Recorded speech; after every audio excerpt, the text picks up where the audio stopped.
Listen to me. We don't want to kill any of you. But trust me, we will. Wake them up a little! This whole thing is pretty much done. We're more ghosts than people.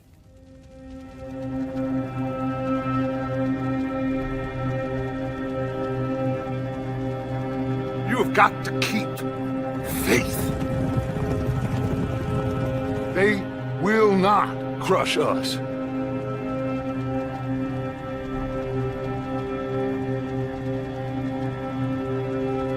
Good old Dutch.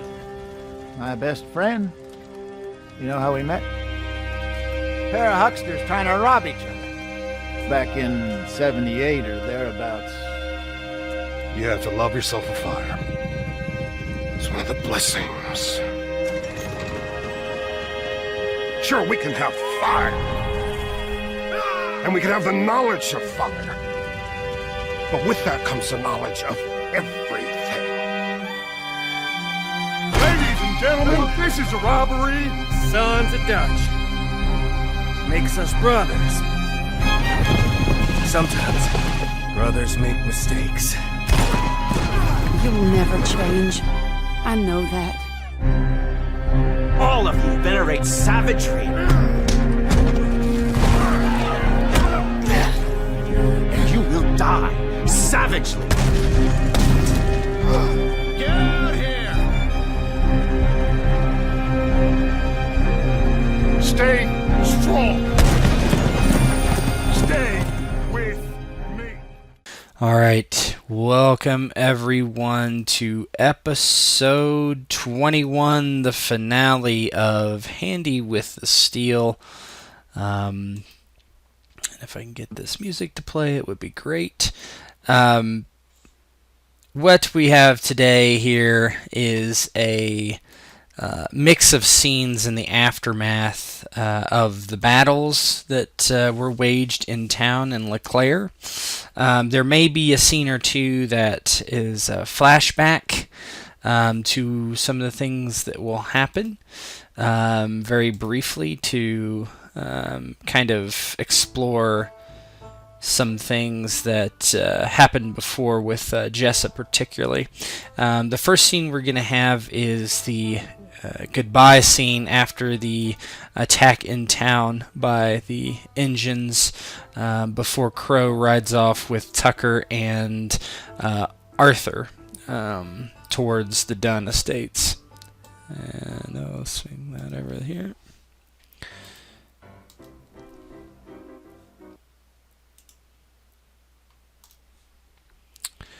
One moment.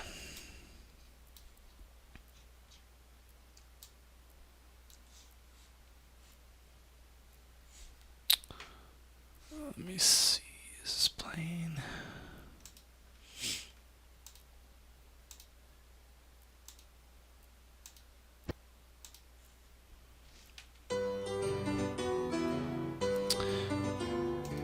You know what? Let's do this.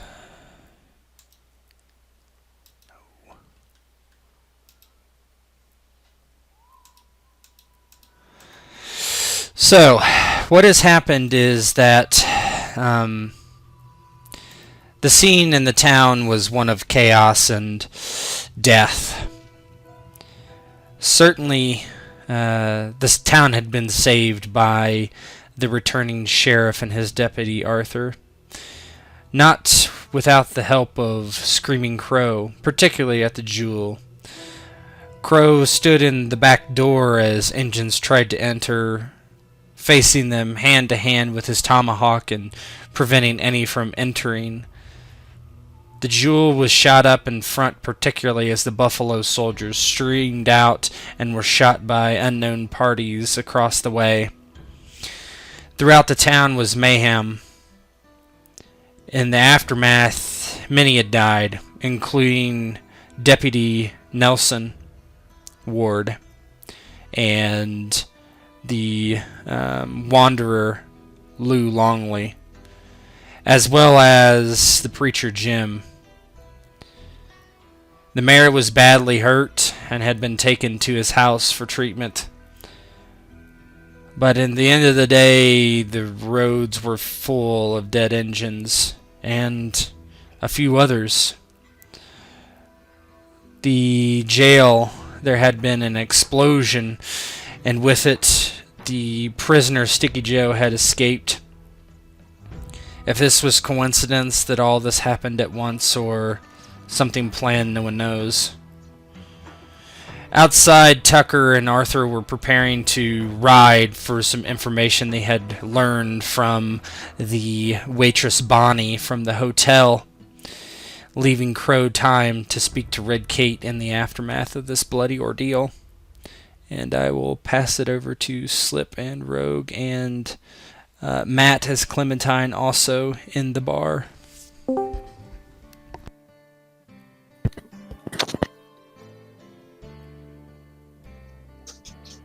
Is Crow coming in from outside talking to the other fellows? That's up to you guys. Yeah, Crow. He'll be coming in, around,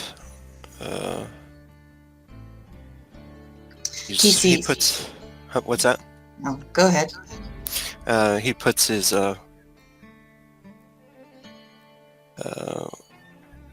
back onto his belt and looks around to see if everything's okay inside. You hear something of a commotion still upstairs. The girls cheering. Kate's come downstairs. And she's just come away from Clementine, checking her over, brushing her hair away from her face, and then smiling, telling her she did a good job. And as you come in, she turns and you see her. Seems kind of sweaty, hair coming out of her braid. She's, you can see a pistol on the bar that she must have just set down. She walks towards you. Oh, Crow. And she walks, kind of steps quickly up to you and looks you up and down. Is he wounded? He is. He has a cut across his arm, pretty deep. Looks like a blade cut. Oh, no. Hold on just a minute. And she goes behind the bar and starts searching for some clean towels. Clementine, can you grab some of the high-proof whiskey from back there? Of course, Kate. Clementine hurries behind the bar, grabbing from the top shelf and uncorking one of the bottles, coming back over to Crow. Hold still, we're gonna take care of you, alright? I know this might not make sense, but there's some who say that putting this on a wound will keep it from festering. And Crow looks to see what she's doing, and he nods. Greed look still on his face, and he says, "Is everyone okay? None of the girls. They didn't get any of the girls, did they?" No. We're all okay. Thanks to you. She starts binding the wound.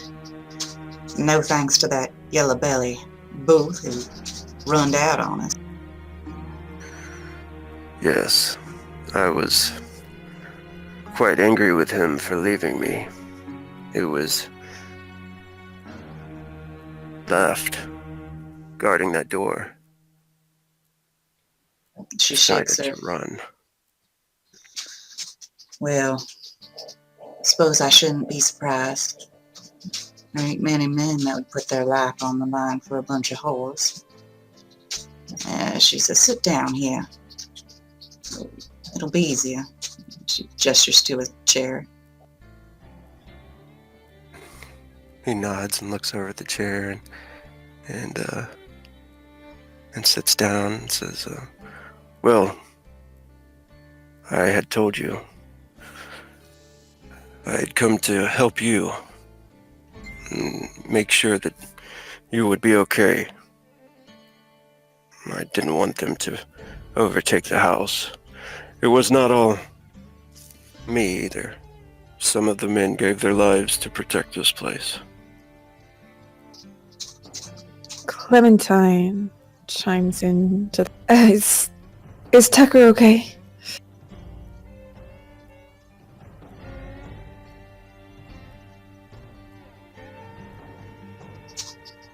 Well, What was that? He cut out. Is Tucker okay? Bo, you can be in the doorway if you want to be and answer yourself. Oh, I thought we headed out. You haven't headed out quite yet. This is just before you ride off. No, okay. Yeah, so I guess I'll make my entrance here. So as Clementine asks about Tuck, you look to the doorway, and he's framed in the doorway with the sun behind him. His face is a little bit stained from gun smoke from aiming his rifle. There's a fleck of some gunpowder burns beneath his left eye. And he says, I reckon he's okay. Still drawing breath here, though a little bit worse for the wear. Bravest man in the room over there, though. He points over towards Screaming Crow. Owe you a debt of gratitude, sir. It was not all me. You were an excellent shot. Yeah. Thought it might have been rusty after all these years, but, well, them engines know the true tale of the tape, I'd say. Just about to get geared up here. Oh, why? Why don't you sit a spell, have a drink? You sure did earn it. Well, thank you. That's a mighty nice offer, Kate, but, unless you didn't hear the news about the jail, or hear the news, if I might say. She thinks for a minute. I heard an explosion right before the attack. Yeah, Tucker nods. Seems them Redskins weren't the only ones getting up to trouble. There's no rest for the law. Yeah, on second thought, I'll have that whiskey, Kate, but just one. Oh, wonderful. Clem, would you help out the sheriff? Of course. Clem had hurried over to Tucker, make sure he was alright, but backs off and goes behind the bar, pouring him some whiskey and setting a glass in front of him. Glad you're okay there, Tucker. Yeah, me too. Me too, Clem. So that, if you're headed out, then I take it that prisoner, he escaped? Who informed us? It was like a little kid, right? It was Jimmy, and then Bonnie gave you the details. Yeah, seems as such, Kate. Little Bonnie filled us in on the details. Art's around here somewhere. He's taking a quick breather, and he's going to ride out with me. Oh, I see. Well, she shakes her head. I don't know. If I was you, I'd save it for another day. Claire was a safe place until a couple days ago, Kate. You can't have lawbreakers riding off into the sunset, being rescued by other lawbreakers. Gotta set an example. And he kind of looks around. Ain't that right, Art? Oh, shucks, where'd he go off to? Did Screaming Crow say he was going to come with us too? Yes, he did. Yep. And you're going with him. Is that right, Crow? When you say something to him and look over, you notice you catch maybe like he's been looking at you with a little admiration in his eyes, and he looks away kind of ashamed for a minute, and he nods. Yes. I agreed to help you. And he nods over to the sheriff. Kate frowns a little at Crow, but then quickly softens her expression to one of neutrality and Turns back to Tucker. All right then. You got any wounds that need fixing up before we head out? No, nothing that can't be taken care of by this here libation, Kate. All right then. She looks at Crow. On second thought, I don't think these bar rags were clean. You come upstairs with me. I got some clean things in my room. No, in my office, she says to Crow and starts walking to the stairs. He nods and rises. I'll see you soon, Sheriff. This won't take but a minute. Tuck just tips his hat to Crow. All right. So Kate takes him somewhere where she can talk to him without being overheard.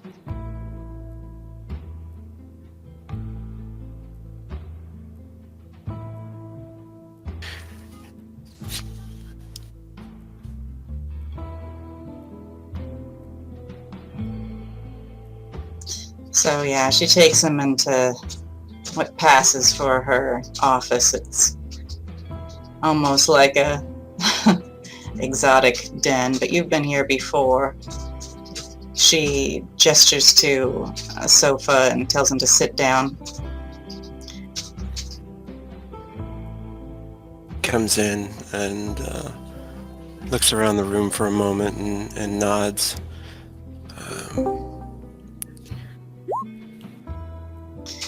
She closes the door and goes and sits beside him.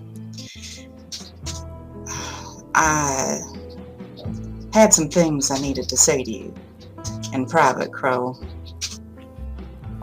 She looks down at her hands. She's twining them and untwining them together. Obviously a little uncomfortable. And then she looks up and she says, I ain't accustomed. I don't think I've ever been in this position before. There has to be something. Is there something in this world that you think would be in my power to get for you or arrange? I owe you, not only for myself, but for my girls.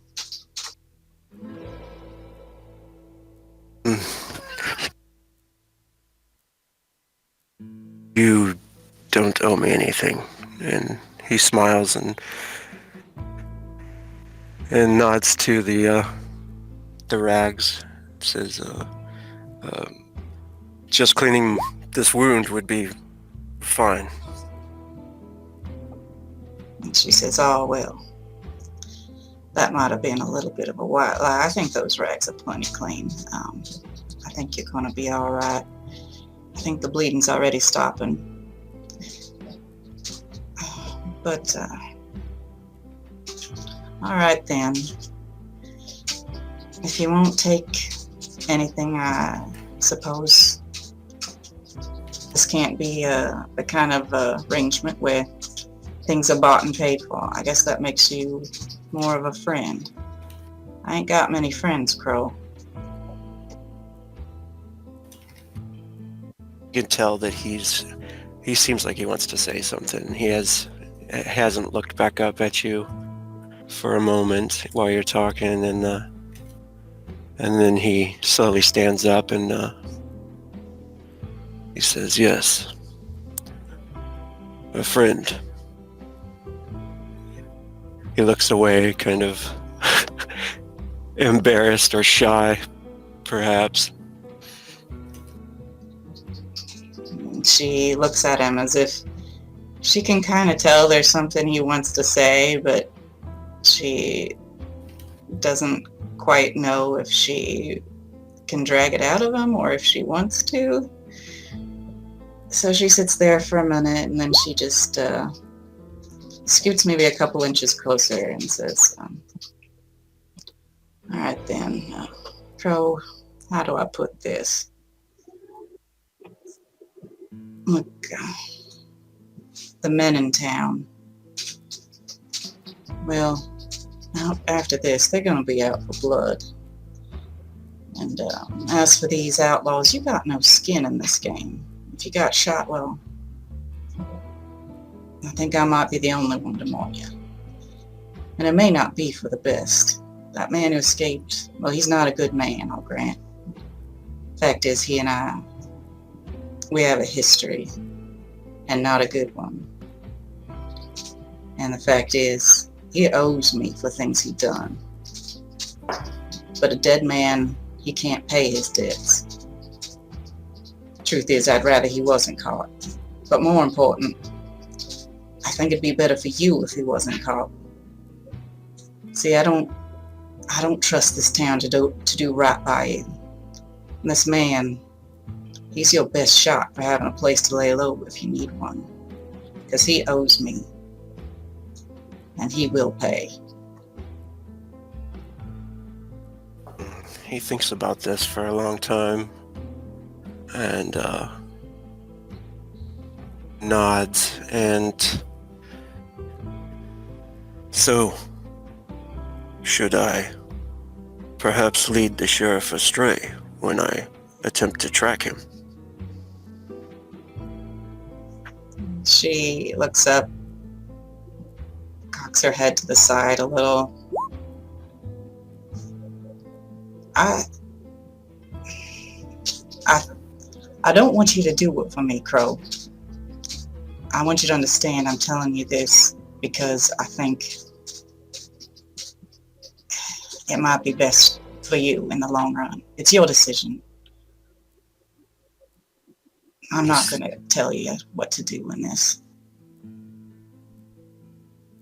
He stands up, still deep in thought, and nods. I'll see what I can do. And she nods. Perhaps it's best. Perhaps it's best that we do not find him. We would probably be outnumbered. And if I know this man, he won't hesitate to take y'all's lives. He values his own too highly. And she stands up too. Well, damn it. I wish he wasn't going at all, but I trust you to come out of this in one piece. I'm counting on it, all right? Offers a small smile out of the side of his mouth, and he says, I will do my best. It'll be good to see you again. She smiles a little. And he kind of stutters for a bit, and he says, the mayor doesn't seem to want me to stay in town, but the sheriff seems to like me. I don't know what to do quite yet. Well, you play it by ear. You know you always got a safe place here. Thank you, Red Kate. No. Thank you. I reckon you will have to get down there in just a minute. But she walks toward him and kind of hesitantly she leans in close and she reaches up and takes his face in her hands, looking him in the eye for a minute. And then she leans in and kisses him on the mouth. You can tell he's taken back, but he leans in for sure and brushes a hand over her hair and the side of her face. When she pulls away, she looks him in the eye again. He's so stoic that she is just kind of looking for confirmation that that was a welcome thing, but she smiles a little bit. I think she can tell. Yeah, he smiles back to her and he says, I will certainly come back. See you soon. That weren't because I owe you, Crow. It's because I wanted to. And she nods and touches him on the arm for a minute. All right, then. Let's get you back downstairs. Smiles and follows behind her. You head back downstairs, and Clem and Tucker are talking. Arthur's in the doorway, kind of waiting at this point.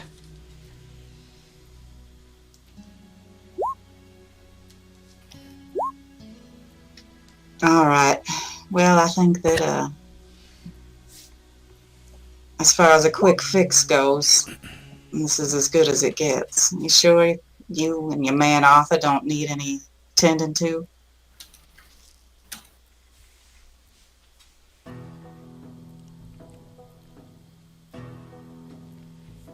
Bo, I think she's talking to you.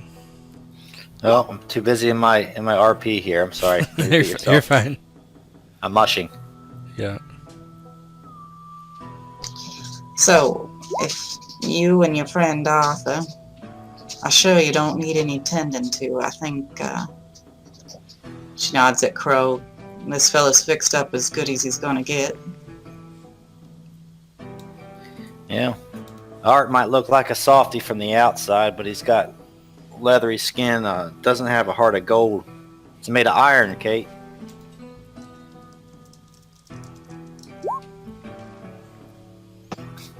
Well, you fellas go get the job done and come back with all your important pieces intact, you hear me? You could see Crow. He seems a little more red than even normal, and he nods. We'll be back soon, Red Kate. And she turns to Tucker again. Tuck, I'm counting on you to make sure this town understands its debt of gratitude that it owes this fellow. Not only for saving the whole house, which don't mean much to anyone, but for saving their own hides. Who knows what would have happened without his warning. I hear you, Kate. There's no better proof of a man's valor than what he does in battle. What he does under pressure. Crow, I've known you before, but heck, you can be by my side anytime. Alright, let's go saddle up, boys. Nods to Tucker and smiles. Let's go then. About time. And As they head out the door, Kate slips something into Crow's pocket.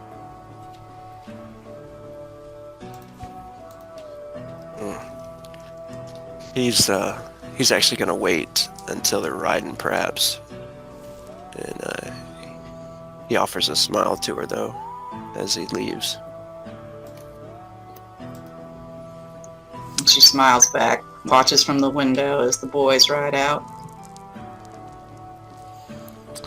the three of you mount your horses and take off down the road where there's a lot of traffic, and the last known path of Sticky Joe and his outlaws, as described to you by Bonnie. The scene slowly switches to something that happened a couple hours ago, right before the shooting started, and we're going to switch to the Dunn Manor. Oh, I know. psycho bitches. Alright. Jessa, you've recently returned home from your escapades of the previous night, where you had Taggart Thompson murdered. You return with the information given to you by him, and you're free to take it away. Jezebel, after coming home, making sure that no one saw her come inside, she drew up her own bath for the first time in a long time. Made sure to take a nice, long, hot bath to get the taggart stink off of her afterwards. And she actually slept in her office for the evening, making sure to get up at the crack of dawn. She knew if she started burning any papers in the middle of the night, it would be a little bit suspicious. But this morning, decided to get up still, wearing a bit of a house dress, and go through many of her files, going through anything incriminating, trying to find anything that might have tied the death of her husband to her, the causation, anything like that.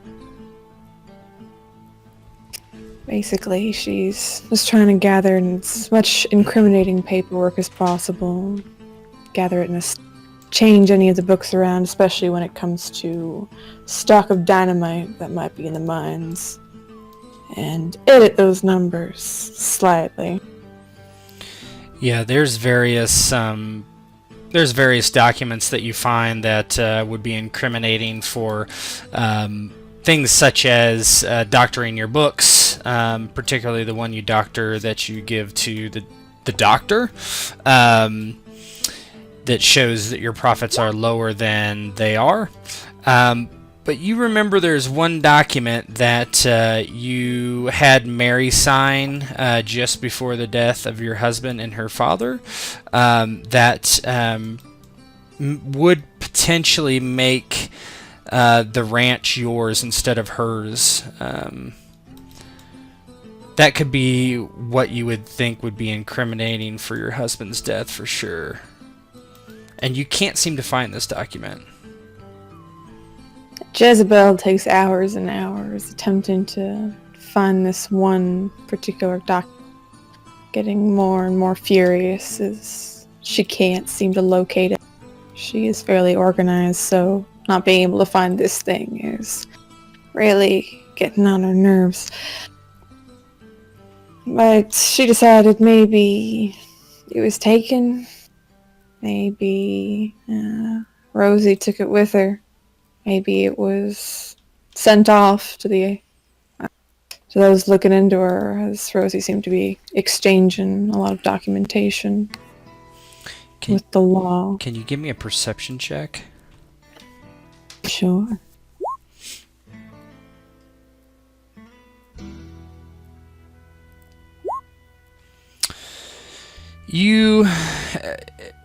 You're not paying a whole lot of attention to the door as you're rummaging through your file cabinets, but by the time you look up, you see the door is ajar with someone standing in the doorway.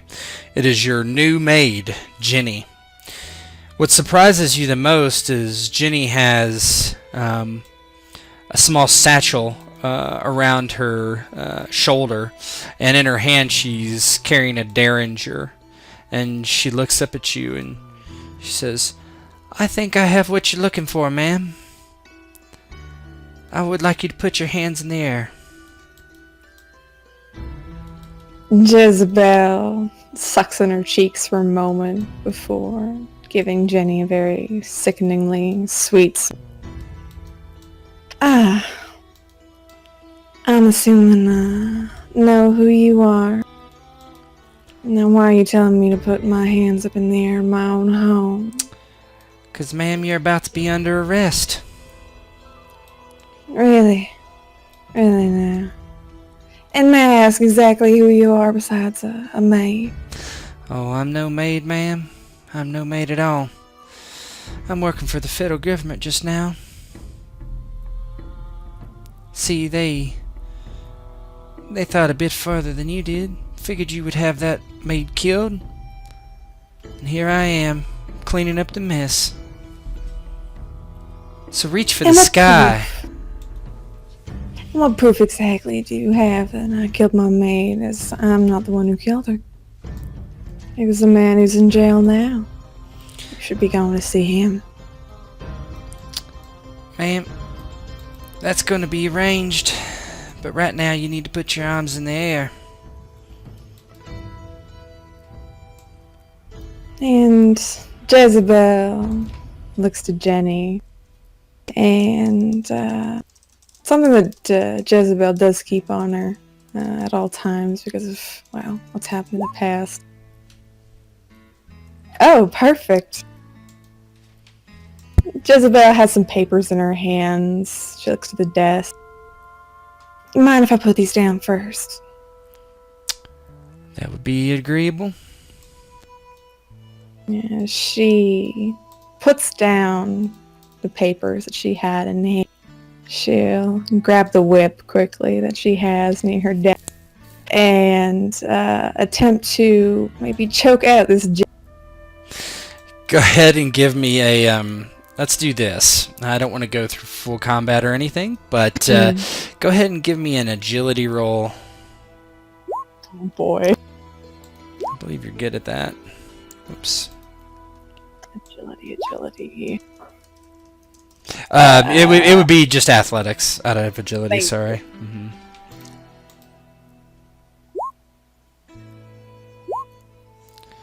All right, she's gonna do. Oops. Same thing. All right, so you're able to grab up your.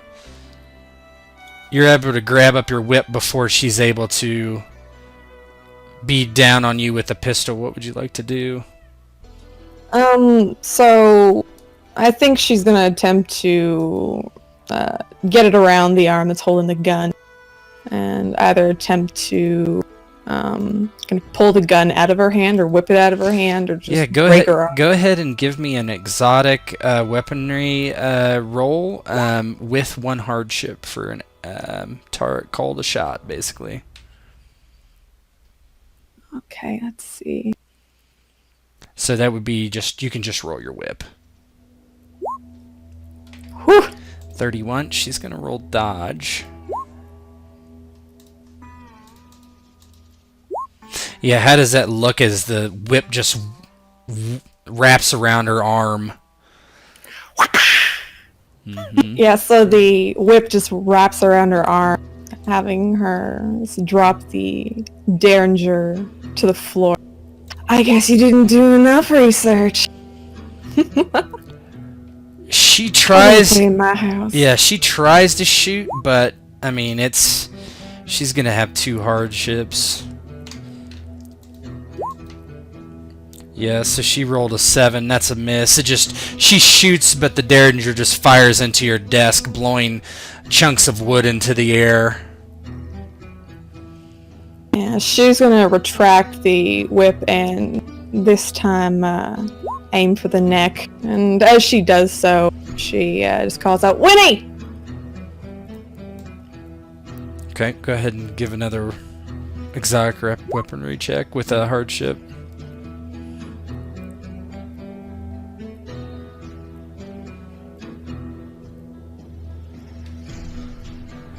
Just the whip is fine. Yeah.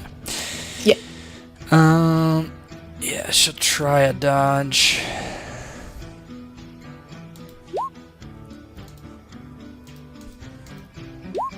Oh yeah. How does that look as you wrap it around her neck and start choking her to death? So she takes the whip and expertly just aims it around her neck, wraps around, and Jezebel pulls hard, causing Jenny to start choking and trying to pull at the whip with to no avail. Jessa just moves in a bit closer. Not close enough for Jenny to grab. She has the whip in hand, keeping the tension on, and she'll get a bit closer, put her foot on Jenny, and kind of push her back to the wall and hold her there. Like I said, you should have done more research, girl.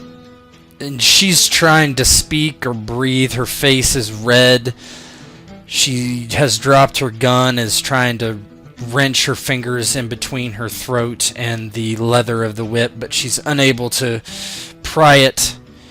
She falls to the ground as her face begins turning blue from red, and eventually, with her sounds of trying to struggle for air, collapses to the ground as she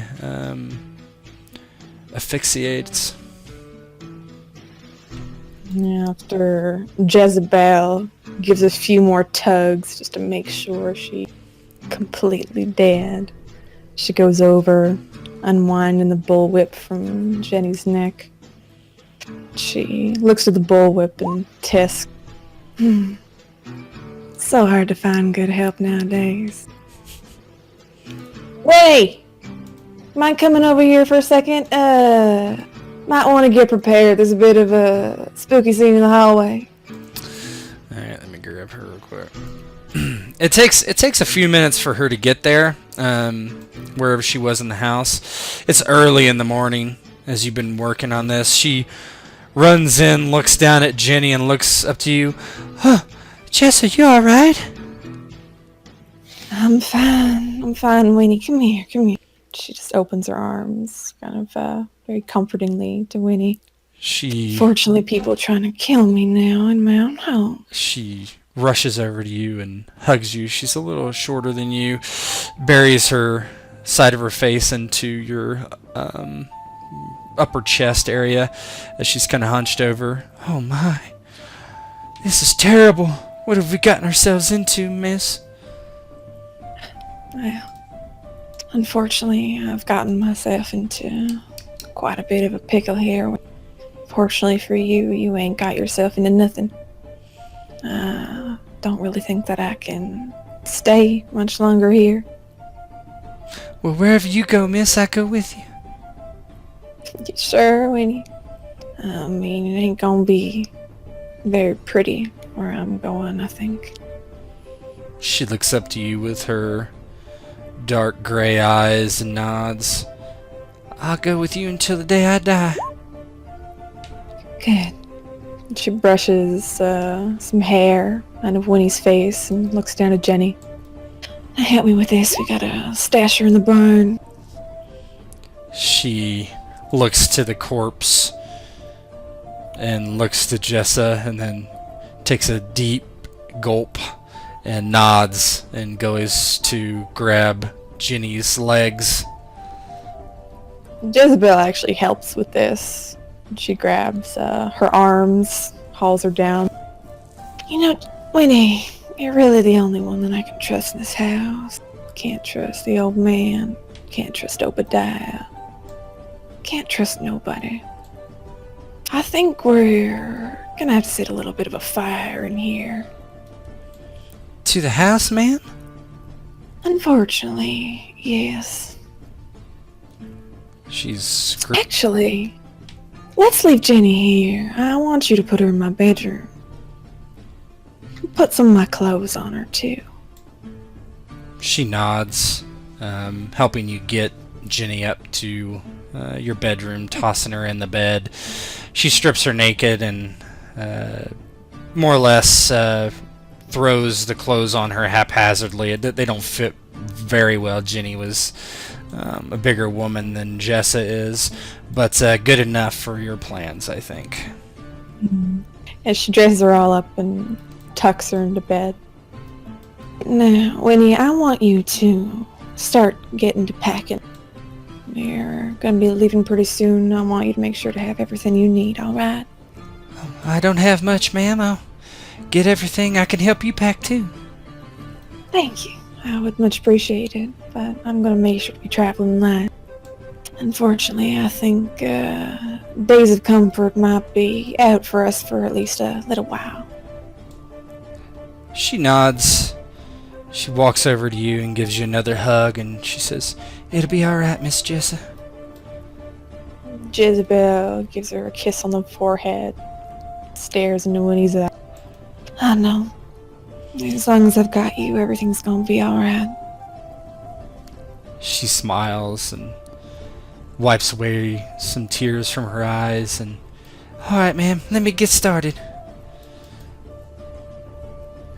With that, Jess is going to start packing up a few of her clothes, and she's going to burn some of the, actually, she's going to leave those paperwork, or at least a little bit, and use as kindling. But she is going to prepare Buttercup, Ladybug, and the other horses that are in the stable, and actually move Ladybug back with the rest. Okay. Winnie packs up everything that you, for her and you. She asks you, what you want, and she knows pretty much your riding gear and all that stuff. So she packs stuff to travel, packs pretty light, and has you prepared in pretty quick order. Jess she knows that the plan's supposed to be going off today, so she's gonna wait a little bit longer to see if anybody comes up the hill towards the house, and also to make sure that the other help is in the house. Yeah, there's not much other help around these days. Nobody comes up the hill for quite a while. Yeah, and she sours a bit. The other two are in the house, though. Yeah, the men. Which men? I think Obadiah. And there's another guy that I have on staff. They probably wouldn't be at the house all the time. They could be, if you really want them to be. I would say they are there having tea or something. Maybe you invited them and they came over. Perfect. Probably invite them in, and bring them to kind of the kitchen to have tea. With that, Jezebel is walk out, start putting tea on, and as the whistle starts going, she's actually going to light a stick of dynamite and toss it into that room. Yeah, you have kept one of the sticks of dynamite from earlier.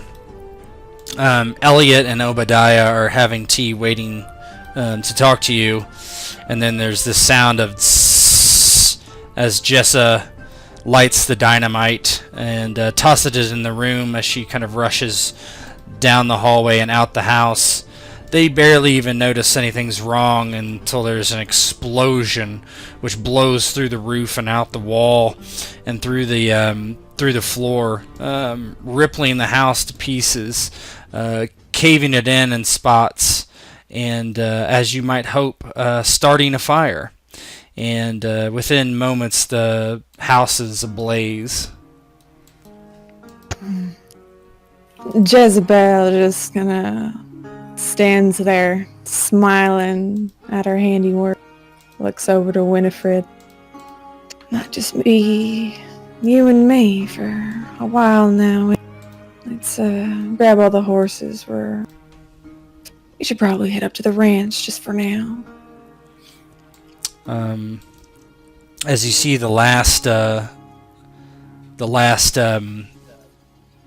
scene of your house going up in flames and crumbling, as Winifred pulls over the horses to you and you mount and she nods. "Okay, ma'am. Oh, I've not heard an explosion like that ever in my life." I've heard a couple from the mines when I decided to go. Honestly, it's more beautiful in person. She kind of stands there a bit mesmerized as the flames lick the side of the building, turning what was once her home for a number of years into ash. Yeah, it's just ash and dust just fly into the air, and you both begin to ride away towards the ranch. Another destroyed building. And then we'll switch the scene as you ride off.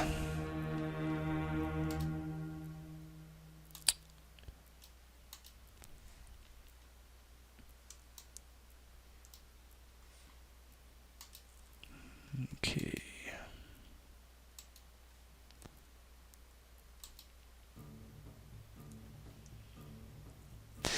Arthur, Tucker, and Crow are on the road heading towards the Dunn estate.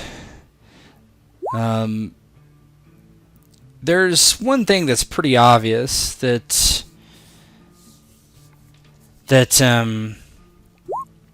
everybody can see, and that is this trail has been very well used recently. More than a few people, like a dozen horses at least. And go ahead and you guys can start role playing as you head towards the Dunn estate, trying to track Sticky Joe and his gang. I'll let Art start since he's just coming in. Sure. Well, Sheriff, what you reckon we do when we find this Sticky Joe? Well, it depends on his disposition, Art.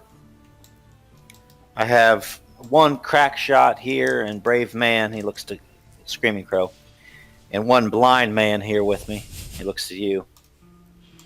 I guess between the three of us, maybe we can serve as some sort of imposing force, but I'll tell you what, the type of man that acts so rashly, has to do such heinous crime, murder, breaking out of jail. I'd like him to come peacefully, Art, but I just can't see how it happens. Well, sometimes it's all for the better, Sheriff. Men like that, sometimes it's better they don't get the chance to come peacefully, if you know what I mean. They're monsters. I know what you mean, Art. There's already been a one gunfight. What's another one, right? He kind of takes his pistol to the side and spins the barrel and reholsters it. Where's your head at, Screaming Crow? You noticed he was messing with something on his pack there as they were riding, and a small smile on his face, and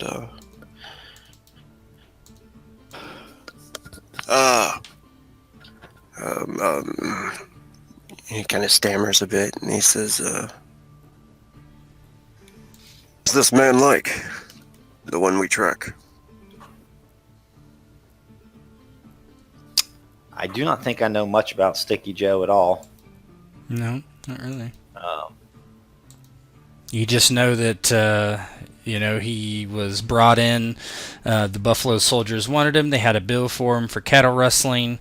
He was arrested after killing... Somebody broke him out of jail, though. Yeah, absolutely. And somebody broke him out of jail and killed Nelson while doing it, it appears. Yeah.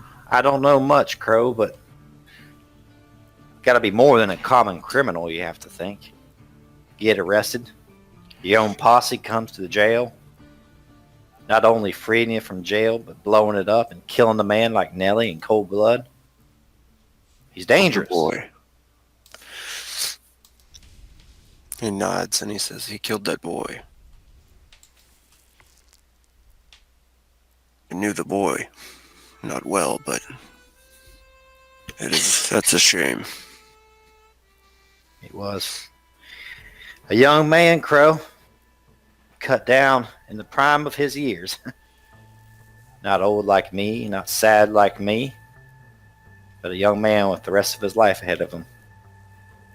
But I suppose that lead don't discriminate when it's heading for your heart. And LeClaire can't be the type of place where such evil goes unanswered. Thinks about it for a moment, and he says, "Did you know Lou?" No, just a little bit. As much as any man can see, he said, to know another. And I hear that the philosophers say no man can ever know another's heart. But he was a good man like any other.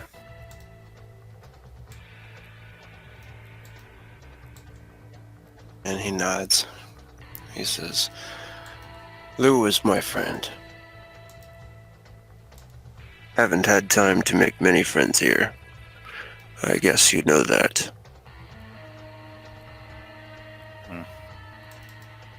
Tucker looks almost a bit embarrassed when he asks that, and He makes poor eye contact with him. We live in a fallen world, Crow, as the good book says. All that matters is what we do with it. And between you and me, well, look who I picked to ride out here with me. You and a blind man. I think you are hard on him. He shot better than I did. I'm only hard on him because I'm expecting him to save my no-good keister out here if things go south. He will. He looks over towards Arthur and nods to him. Arthur's doing nothing but smiling right now. Hey, bro, hope this blind man can start seeing, Sheriff. Yes. How about you lead the way, Art? The blind leading the blind.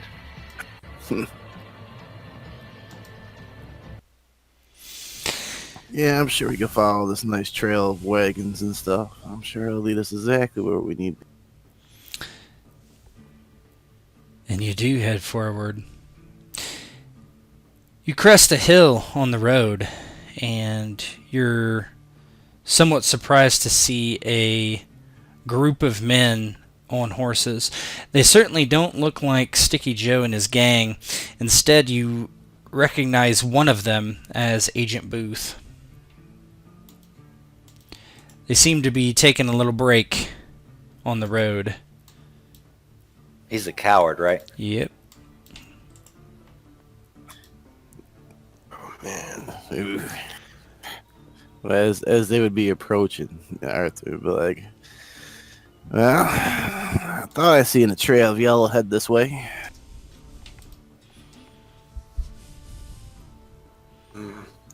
Crow's just gonna look at him. He's not gonna say anything. Just a disappointed, angry look on his face. Are we in earshot of these men? Not unless you yell out. You could be, but... He isn't yelled out. That's a good one, Arthur. Followed the trail of piss all the way from LeClaire. And look where it leads. Immediately, probably every single one of these men, all 12 of them, look in your direction. They look very antsy. Many draw their weapons and point them until Agent Booth rides up and he's, "Whoa, boys, whoa! I think I know who that is. Come on down here, Sheriff. Maybe you get some learning. Backwater, dumb hillbilly." I'm thick-headed. Well, they told me from the time I was a tot till I was a grown man. I'll tell you what, ain't never turned tail. And he kind of looks to Art and Screaming Crow. Let's say we head down here, boys, and get educated, huh? Oh, this is one time I look forward to being educated.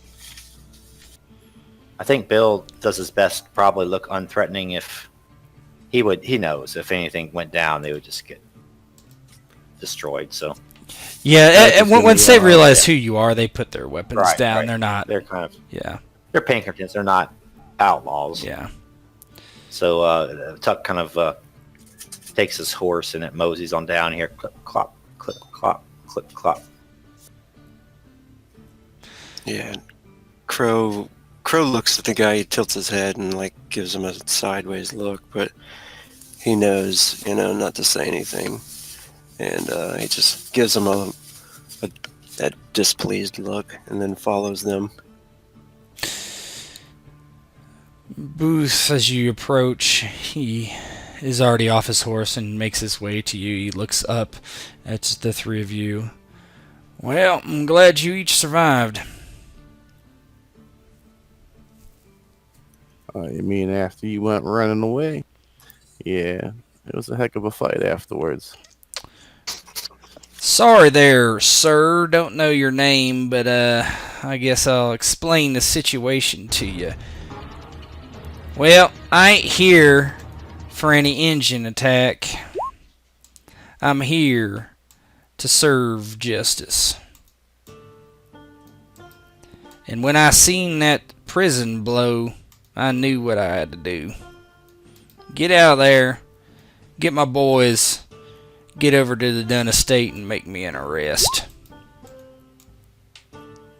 Isn't that what you're here for? Figure something out, maybe, finally? Like I said, Agent Booth, I'm thick-headed, muddle-headed, wool-headed. Any sort of headed except smart. So why don't you get to the point here? Well, like I told you out on the... when I had Taggart Thompson, who, by the way, we found dead. So, good job protecting him. Yeah, well, as I said, we've been making a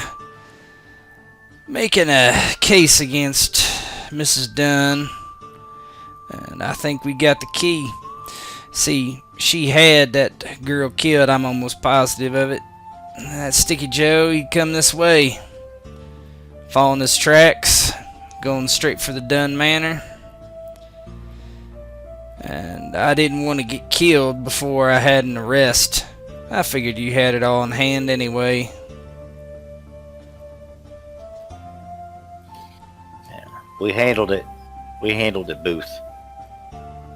And he gets a little more serious now and looks down the trail. All the pieces starting to fall into place. See you boys after this Sticky Joe?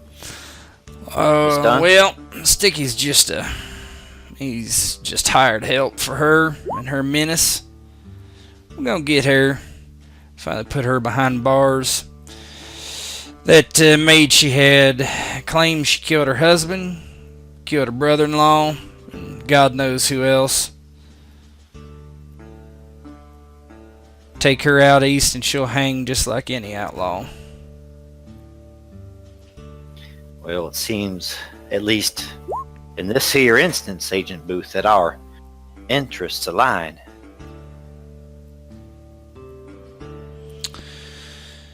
Well, I think we got this one headed. You know, you can scout around the area, see if you can help us find them. 2 groups is better than 1. We're gonna head straight to the Dunn Manor, pick up Jessa.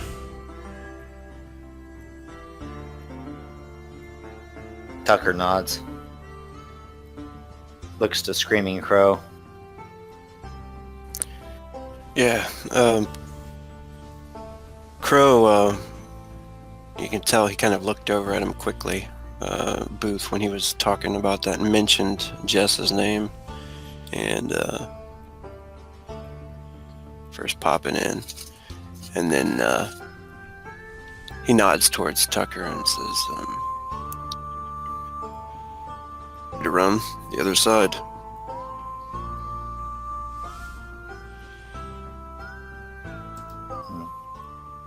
You said they went around the other side?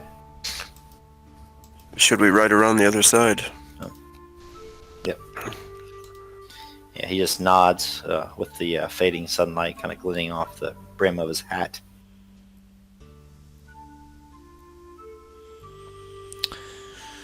Well, be careful if you catch him. I don't know what happened, but there's a lot of bullets flying over there from what I could tell. I just caught the end of it.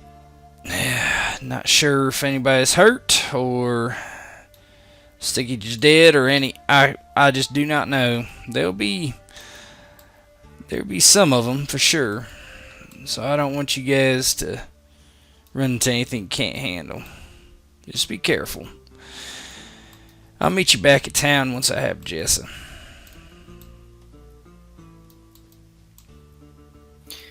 Thank you, Agent Booth. It doesn't quite apologize for his insults, but it looks a little more respectful at least. He nods and gets his men and this posse ready to go. He throws his legs over the saddle and pulls himself up. Looks to Sexton, kind of gives him a bit of a sneer, and doesn't really even look at Crow and just tips his hat quickly to Tucker. Alright, boys, let's get going.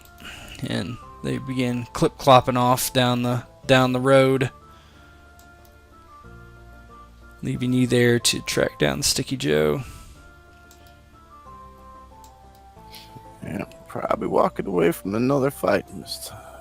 Sheriff. What do you think?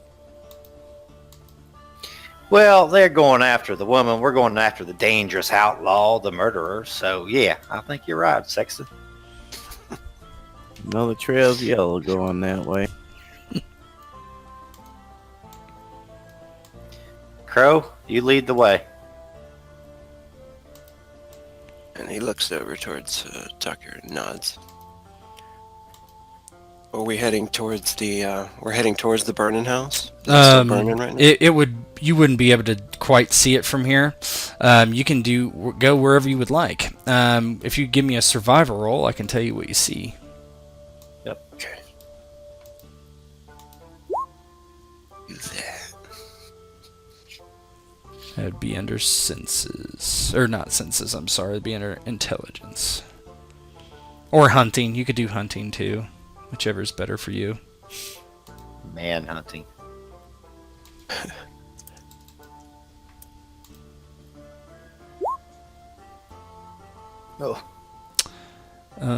Oh, you had a -3. You shouldn't have that anymore. So 13. So you do see. I'm gonna whisper it to you. What does it look like as you're looking around? What are you doing to track these guys? If we're on the horses still, he'll jump off the horse and start looking at the ground. And if he's finding any of the tracks, he'll feel the tracks, feel the weight of the tracks, and feel the freshness in there, in the earth, and kind of try to count a number, maybe how many he sees, or which direction.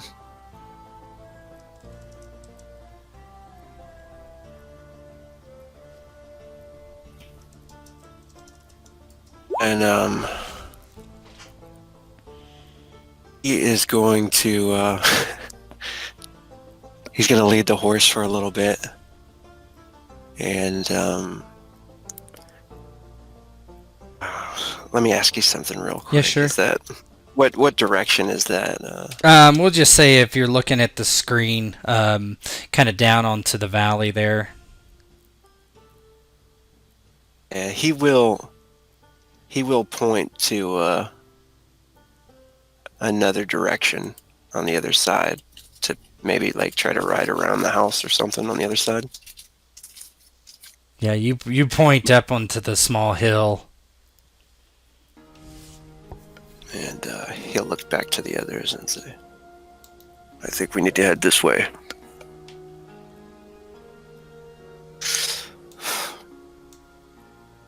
I see 4 riders. Well, that's the way we go then. I imagine that might be them.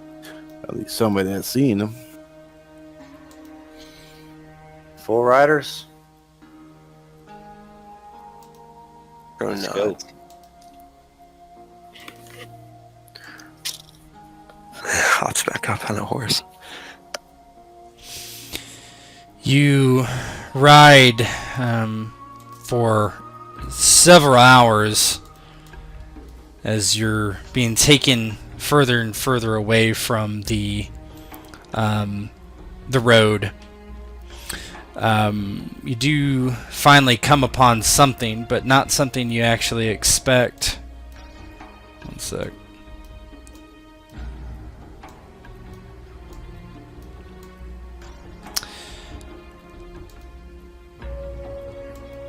In a small valley, you see 4 engines. They appear to be injured badly. One is laying on the ground. 2 are walking with their horses away from the road. And the other is on his horse, slumped over.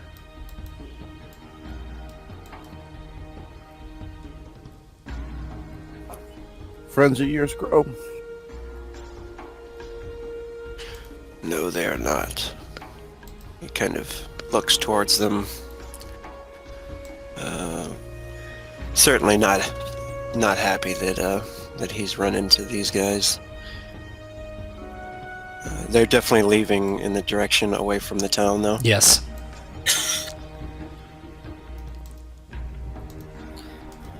Tucker, again, checks his pistol.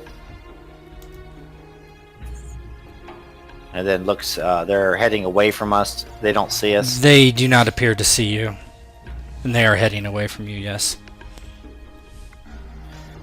Not the query we're after, Sexton. Not the query we're after, Crow. He's kind of happy that Tucker had said that, too. He nods, and he says, yes, I do not think they pose any threat. They have already lost. No honor in fighting a defeated foe. But do you think they show us the same kindness if it was us? As Arthur's saying that, one of them seems to have stopped his horse and turned around and is looking at you in the distance. You can tell that they're talking back and forth, and he turns his horse around and begins riding towards you, but he has his hands up in the air. He's waving a white cloth, perhaps hoping he is not shot down as he approaches.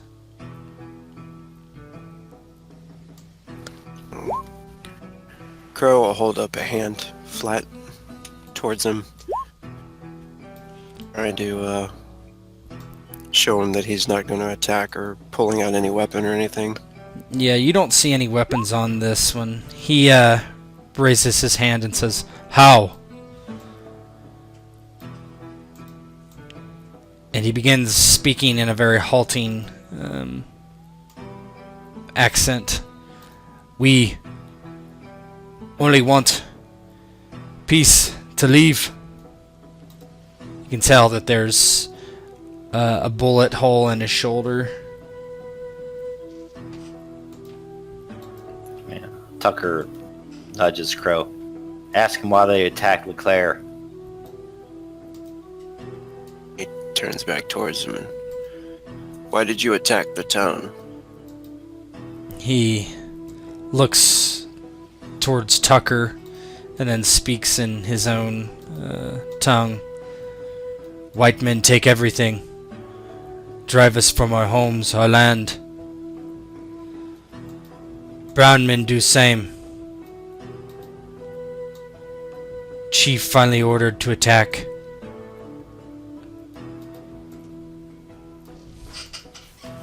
Tucker kind of nudges him again. Tell him I killed your friend. Crow looks back at him, like as if he wants him to repeat it again. Tell him they killed your friend. Hell, Crow. They come in here, they know that you live among us. They gotta know that you have friends here too. Count me as one of them. And he looks down for a minute and then he nods. He says, people are friends.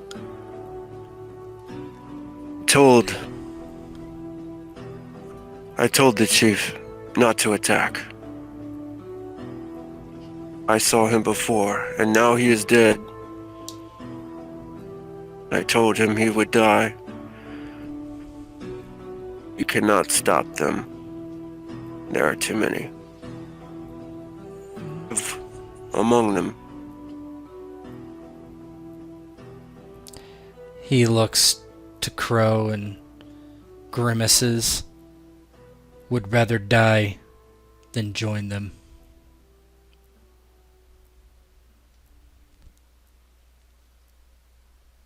Nods and says, that is how my brother thought as well. He says, what was your brother's name? Dancing Bear. He smiles when he thinks about him. Then Dancing Bear. Strong. What's your name? Screaming Crow. We can grow coward. You kill us now? Be done with it. And he looks back towards Tucker.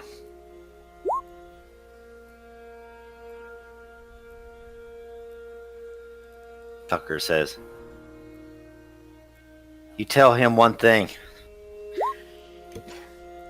I killed an unarmed man once, a long time ago. Far, far away from here, hundreds of miles. And it's something that keeps me up at night to this day. I never forget it. So if they're asking us to kill them right now, I ain't gonna do it. But if they draw steel on us, if they aim their primitive weapons at us, damn right, I'm gonna put them in the ground."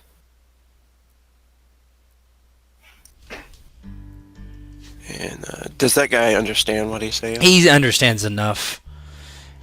He frowns and spits onto the road. One day, we rise up to the heavens and destroy the White Devil. And any who side with such demons.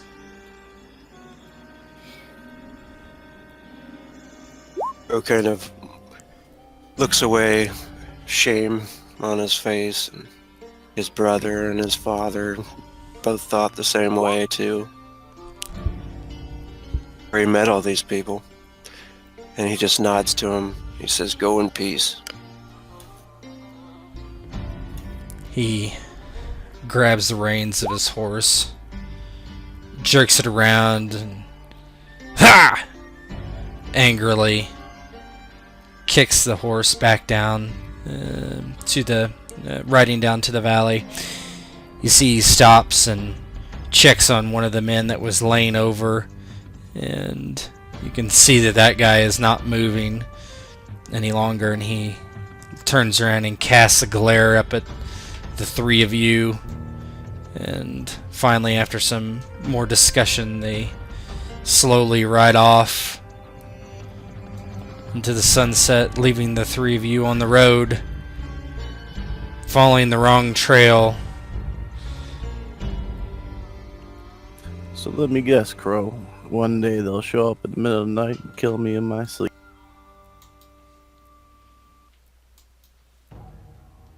Says, "I don't think so."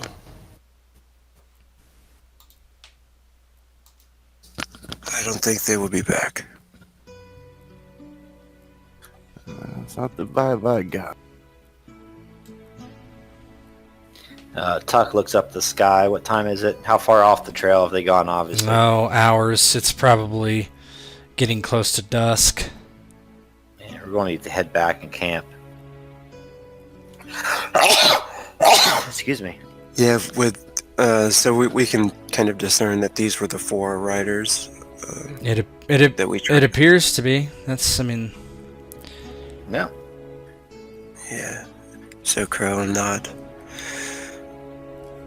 Unfortunately, these were the wrong tracks. Well, Sheriff, another thing we can do is go the trail at night. And if they stopped and had a fire, we'd be able to see it for miles. Who? Sticky Joe. Wouldn't we have to like head back to where we first started following the Indians, though? Yeah, you would.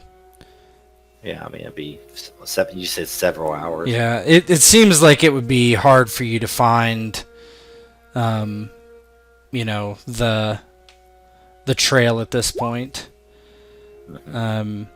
But in the distance, you do see something. However, you see smoke billowing into the sky, as kind of you are postulating what might happen in the future for LeClaire and the rest of you. And the relations with the native peoples of these lands. And I'll let you go ahead and give your final role play, Bill, Arthur, and Crow for this session. Where's the smoke coming from? Just in the distance. It's technically Dun Manor burning far away. Okay. I'll let you guys go first. Crow looks towards the smoke and he says, would not Jessa go look for Sticky Joe? Yeah, if they're in cahoots, I imagine that's probably what would be done. Didn't Jessa own the mines?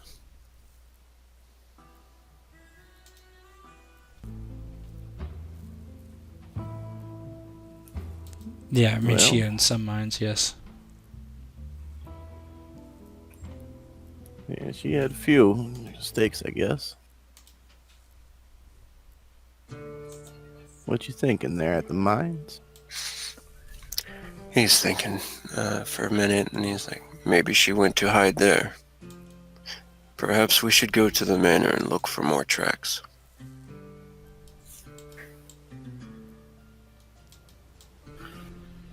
I think you're right.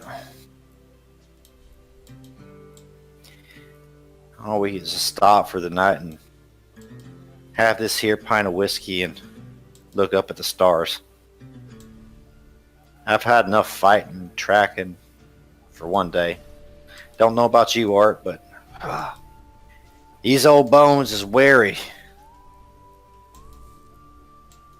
This job of sheriff doesn't seem to end well for those who wear the badge, so I'm going to take every little bit of time that I can to enjoy the ride. Crow actually smiles when he mentions that, and he nods to him. That sounds good to me. Tuck kind of dismounts his horse and looks to the Crow. You got first right, first watch. Them redskin friends of you are going to come back here and cut your throats. You know how this ends, right?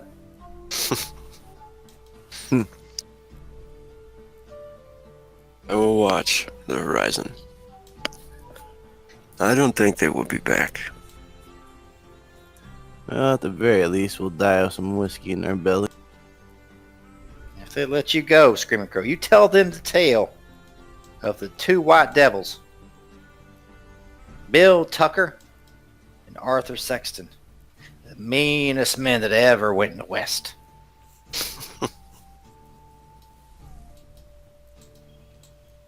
And he kind of puts his hat over his eyes as he kind of lays down on the ground and puts his head on a log. Except I'm in love with a whore and Arthur can't shoot.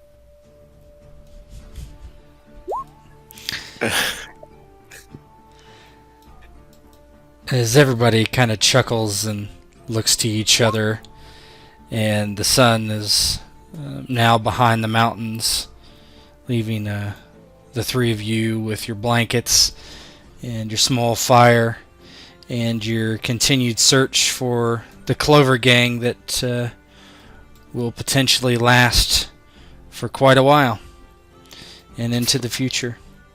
Crow, are you sticking with these guys overnight, or what are you going to do? Yeah, I guess I have to watch them.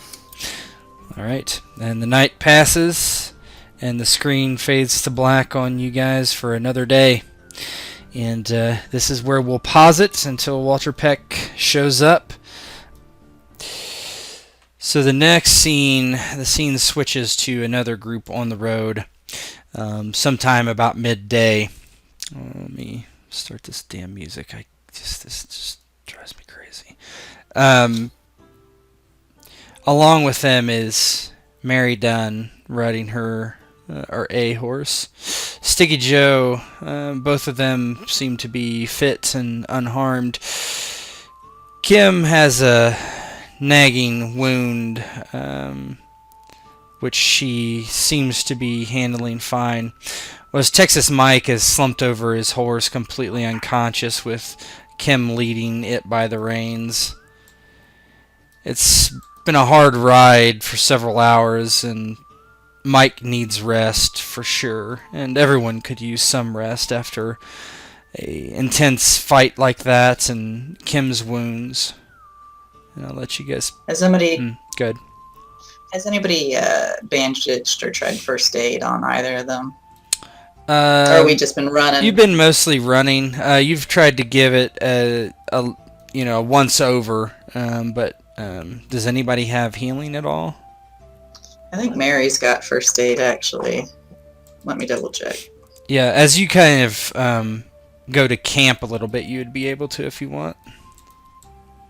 I wasn't able to go back and check the levels of success of their wounds, so I don't know what would heal them offhand, but if you want to try. What's it under? Healing should be under intellect. Oh. No, I didn't give her that after all. Kim does. Mm-hmm. Let's just kind of roleplay what this looks like, and then we can get into that kind of semantical stuff if we want. All right. As they stop their horses, Mary's been riding pretty quiet.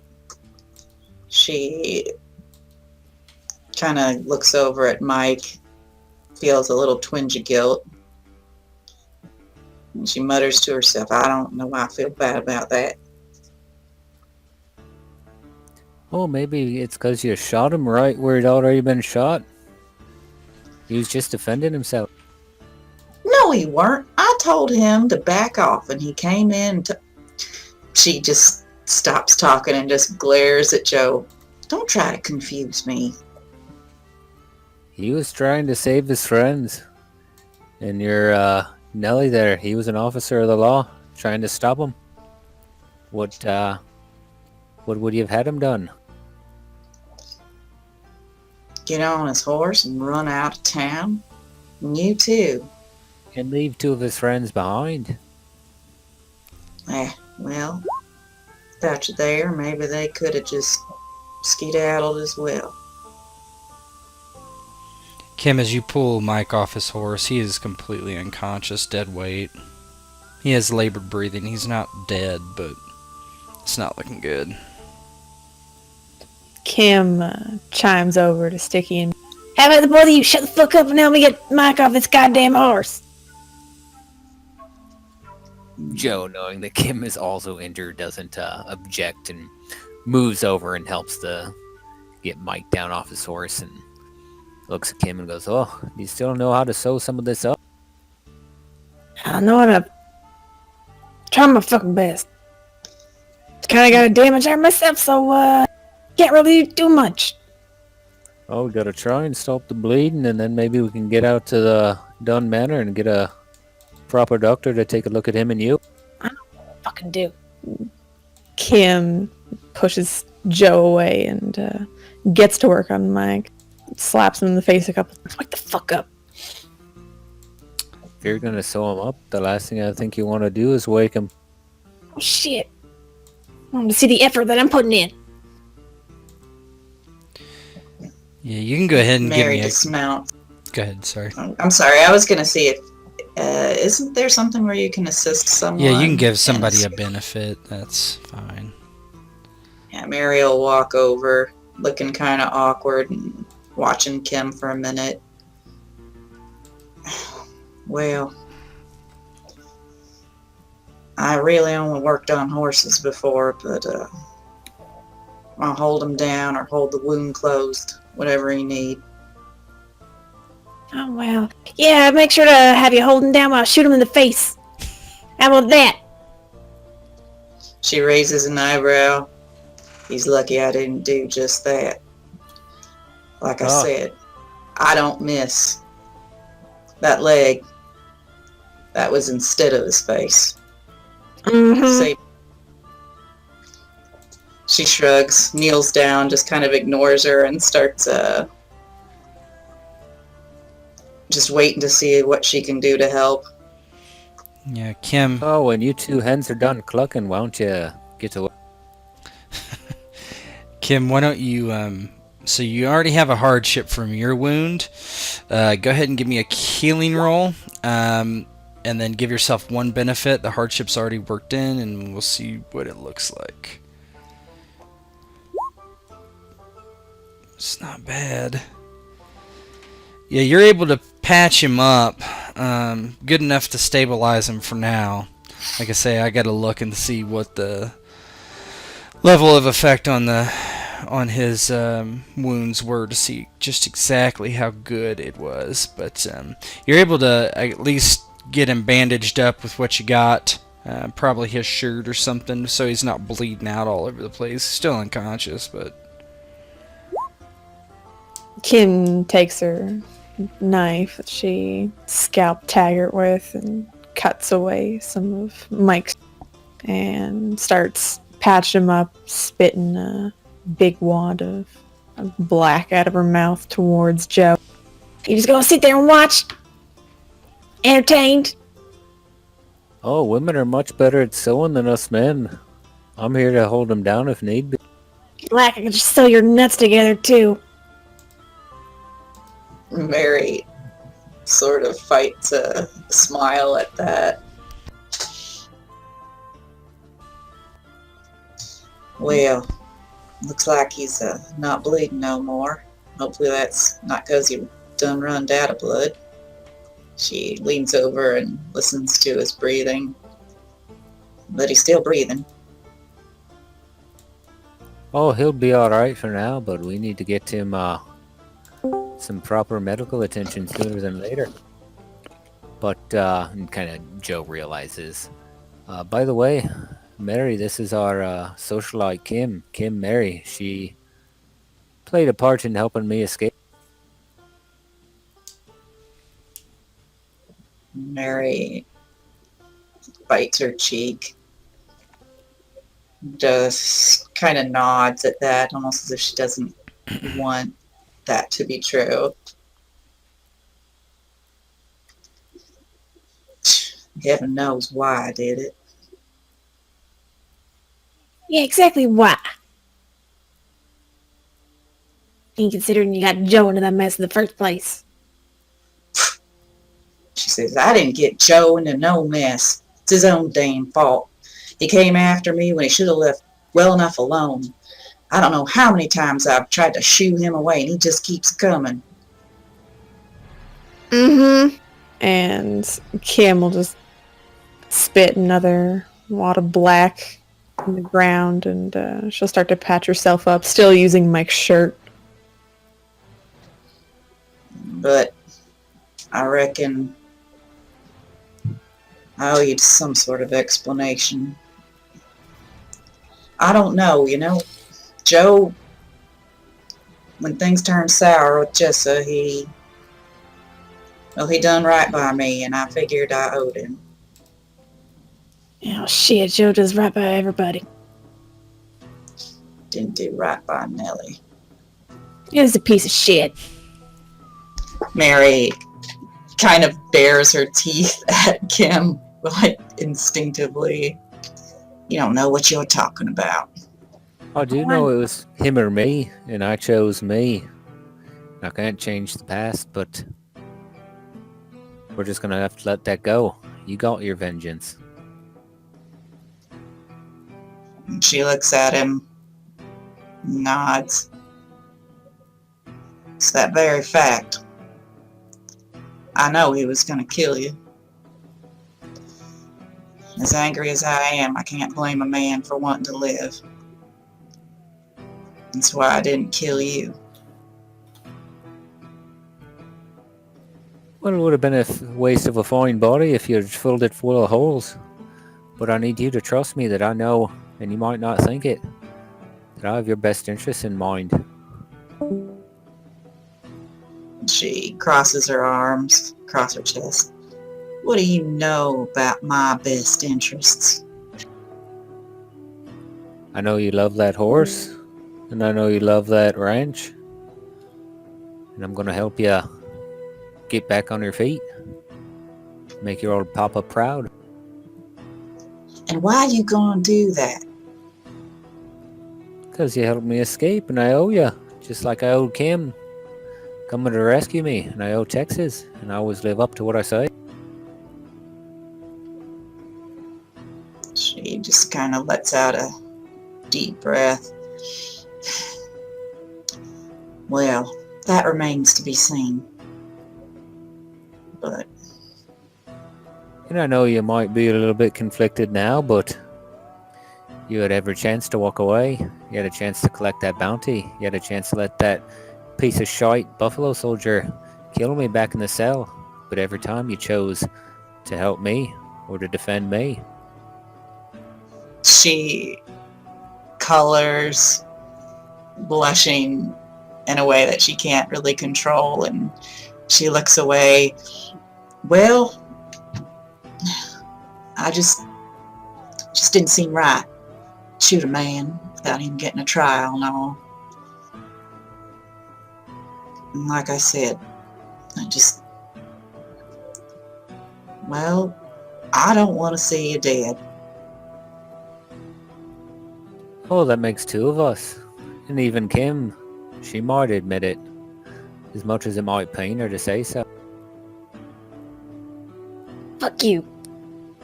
Kim gets back on her horse, getting Mike up on his. Where are we going, anyway?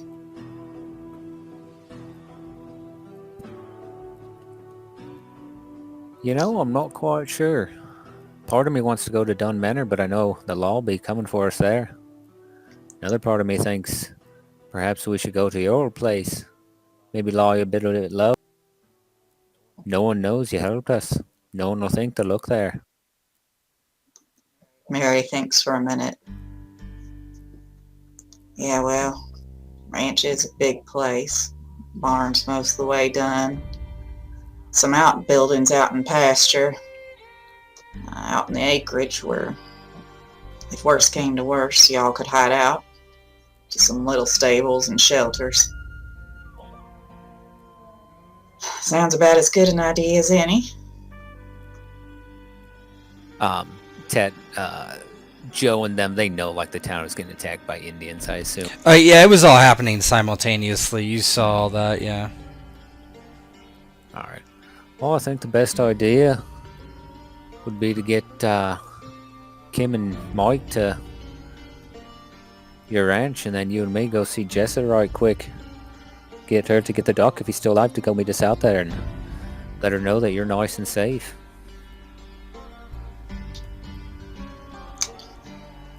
She turns dour, thinking of confronting Jessa.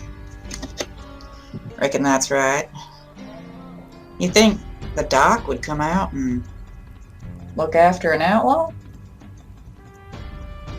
Nobody knows they're outlaws. They could have been shot by the red man for all he knows.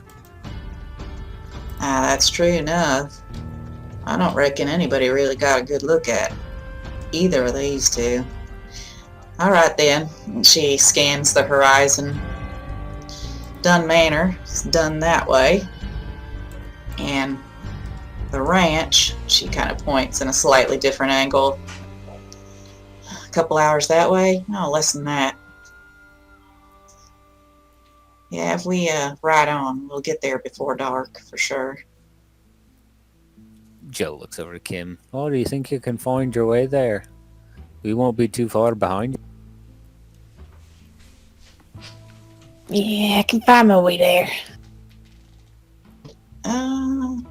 Well, she looks skeptical. Then she proceeds to give some directions based on, local landmarks. Joe kind of insists, since he was able to find it, he assumes Kim's going to be able to as well. Look, if some people do come snooping around, the house, it's mostly not been rebuilt, but there's a cellar out back. I'd hide out there. Most people wouldn't know it was even there. The doors are mostly covered up in the lumber and stuff the workmen's been using to rebuild. Kim will give a nod for making sure Mike's all saddled up, hopping on her own horse. Don't take too long now. Joe kind of moves his horse up close to Kim and leans in and whispers so Mary can't really hear. He goes, "I know you're as tough as tits on a boar, but I know deep down you care for us, and I know you'll look after Mike until we get back. And I will come back, will help, I promise." And Kim, she frowns a bit and pushes on Joe's shoulder. Yeah, sure. Just make sure to hurry up. Oh, I've gotten us out of stickier situations before. You can count on me. My God. Kim just rolls her eyes. Shut the fuck up sometimes, Joe. Joe kind of laughs, is kind of bringing a little bit of levity to an ugly situation, and looks over to Mary and, "Let's go," and kind of spurs on his horse to gallop towards Dunn. So you two are heading towards Dunn Manor, and Kim and Mike are heading towards the ranch. Is that correct? Yep. Okay. We can do that.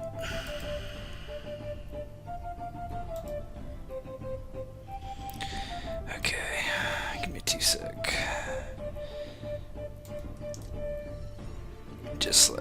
Just a couple minutes here. I want to do something.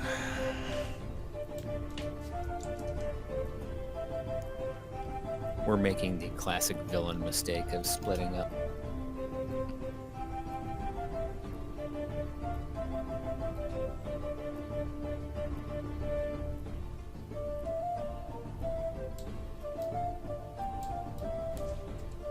I wish there was some, like, all those animations. I wish there was like a fire animation. That would be sweet. I don't think there is. It's just...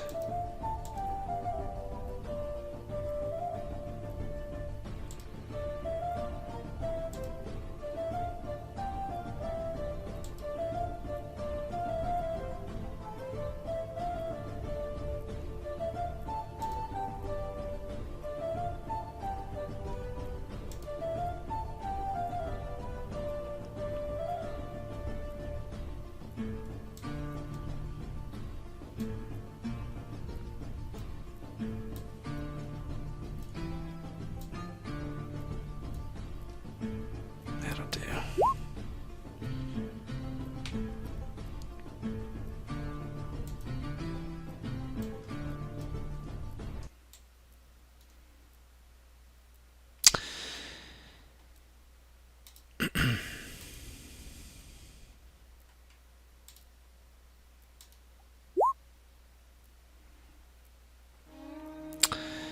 Mary and Joe, you head towards Dunn Manor, and you see the smoldering smoke coming from Dunn Manor in the distance. As you ride up, you see what Joe has assumed that, I mean, it looks like a dynamite has went off inside the manor. Half the side of the house is blown completely off. The roof is caved in, and it's completely went up in flames. As they get, Oh, go ahead. as they get close enough to see what's happened, Mary just pulls up her horse and stares at it in shock. Oh my beans. What has happened here? Joe, as he sees the smoke, he's like, "Jesus Christ!" and kind of draws a pistol as a instinctive action and kind of gallops towards there and looks for any sign of life and kind of hollers out, "Jessa!" You know, seeing if anybody responds. Yeah, you're yelling out, and there's no response whatsoever. From what you can tell, this fire isn't particularly recent. Like, it didn't just happen. It was at least hours ago. Most of the fire is already out. The house is already burnt to just whatever it's gonna burn. It's some of it is more or less intact, but a lot of it is just completely burned, and this is just what you're seeing from the outside. A lot of the pillars are, made of stone, so those are intact, but you suspect the inside is completely ravaged. As Mary watches Joe dash toward the remains of the structure, she looks off toward the nearby stable. Is the stable burned? No. She gallops down there and dismounts and goes to check out what horses are in the stable. Neither Buttercup or what's the other one? Ladybug are there. There's some other horses, but yeah, those two are definitely gone. She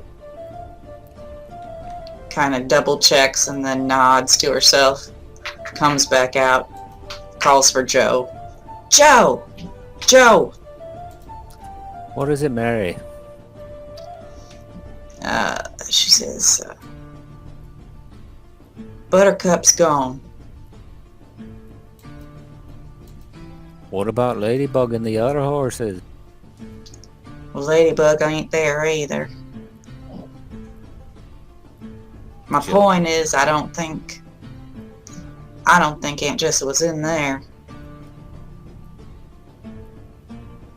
Joe's just kind of looking around, trying to think what the hell happened. And is there a servant quarters or anything? Yeah, there's like a outbuilding for servants. He doesn't expect anybody there, but he'll check that real quick, and failing to find anybody there, he'll kind of go back to Mary. Yeah, there's nobody around. Starting at the stable, Mary's gonna look for fresh tracks.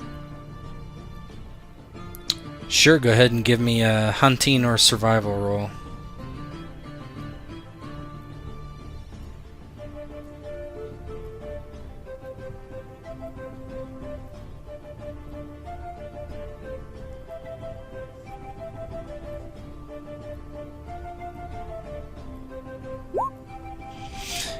Whoa! Yep. That was a good roll for her. You do find however many horses, I'm guessing 2, maybe more, went out of here earlier that day.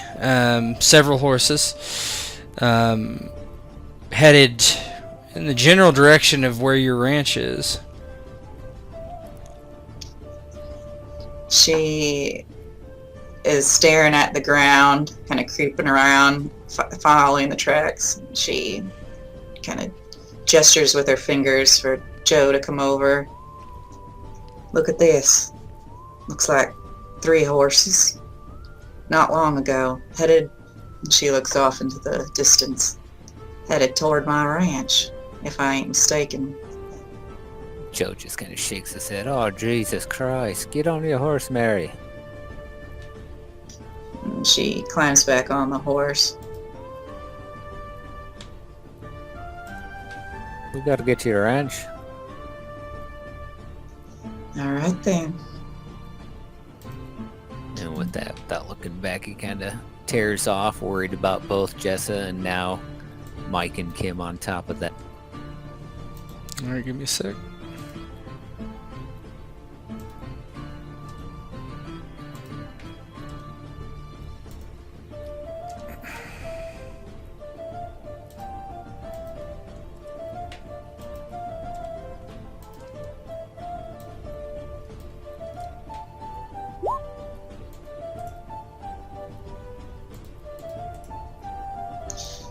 On the ride over there, because it's going to take a little while, Mary will, once they pull up and can't run the horses for a bit, because you got to give them a break every now and then, she asks Joe, so is it true? Is what true? About you and my Aunt Jessa?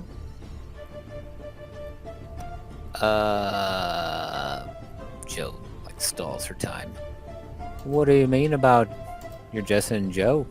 Myself. She looks at him for a minute and then blushes again and turns away. That, well, Rosa said that you and Jessa were, sweet on each other. She says, her voice kind of cracking a little bit.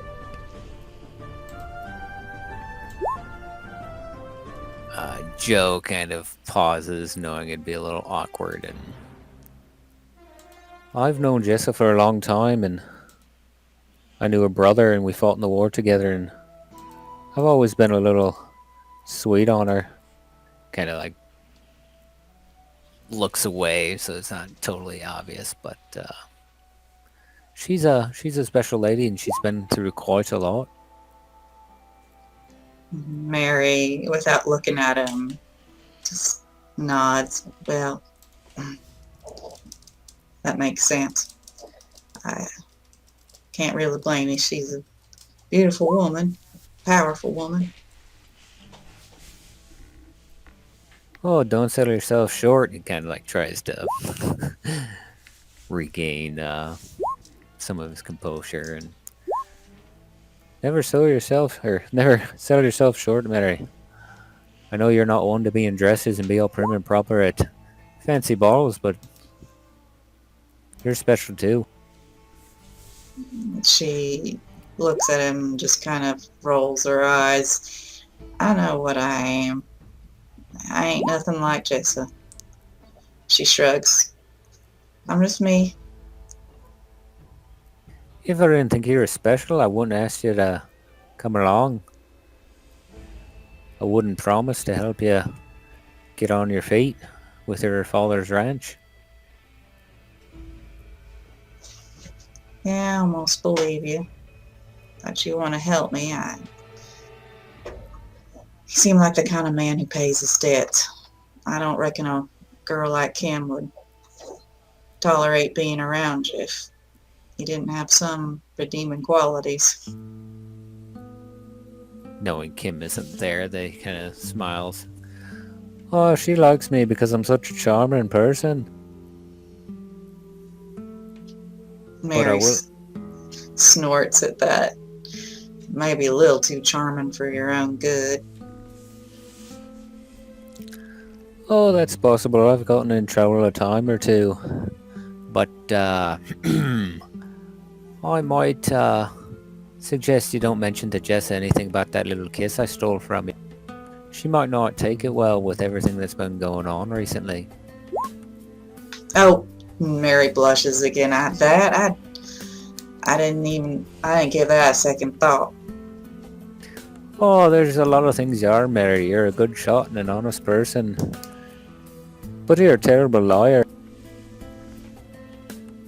She looks at him and glares at him for a minute. And then her mouth kind of quirks into a reluctant smile. Well, don't I know it? Well, and then she starts to get flustered and embarrassed again. We better head on. And don't worry, your secret's safe with me. I'm pretty sure Jessa wouldn't believe me anyway. That's right. No, let's not trouble her mind. She already has enough problems, as evidenced by what we just left behind us.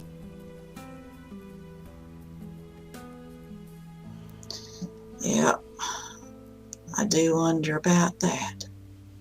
Well, answers only lie in one direction.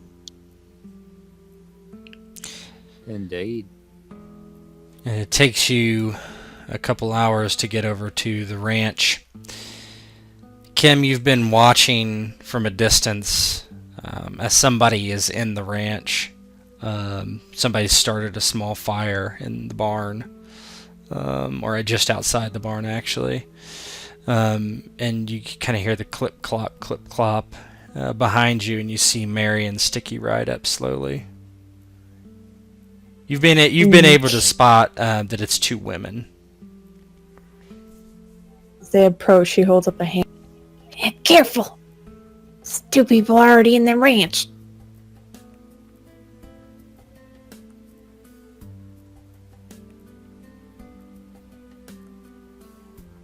Looks like two women.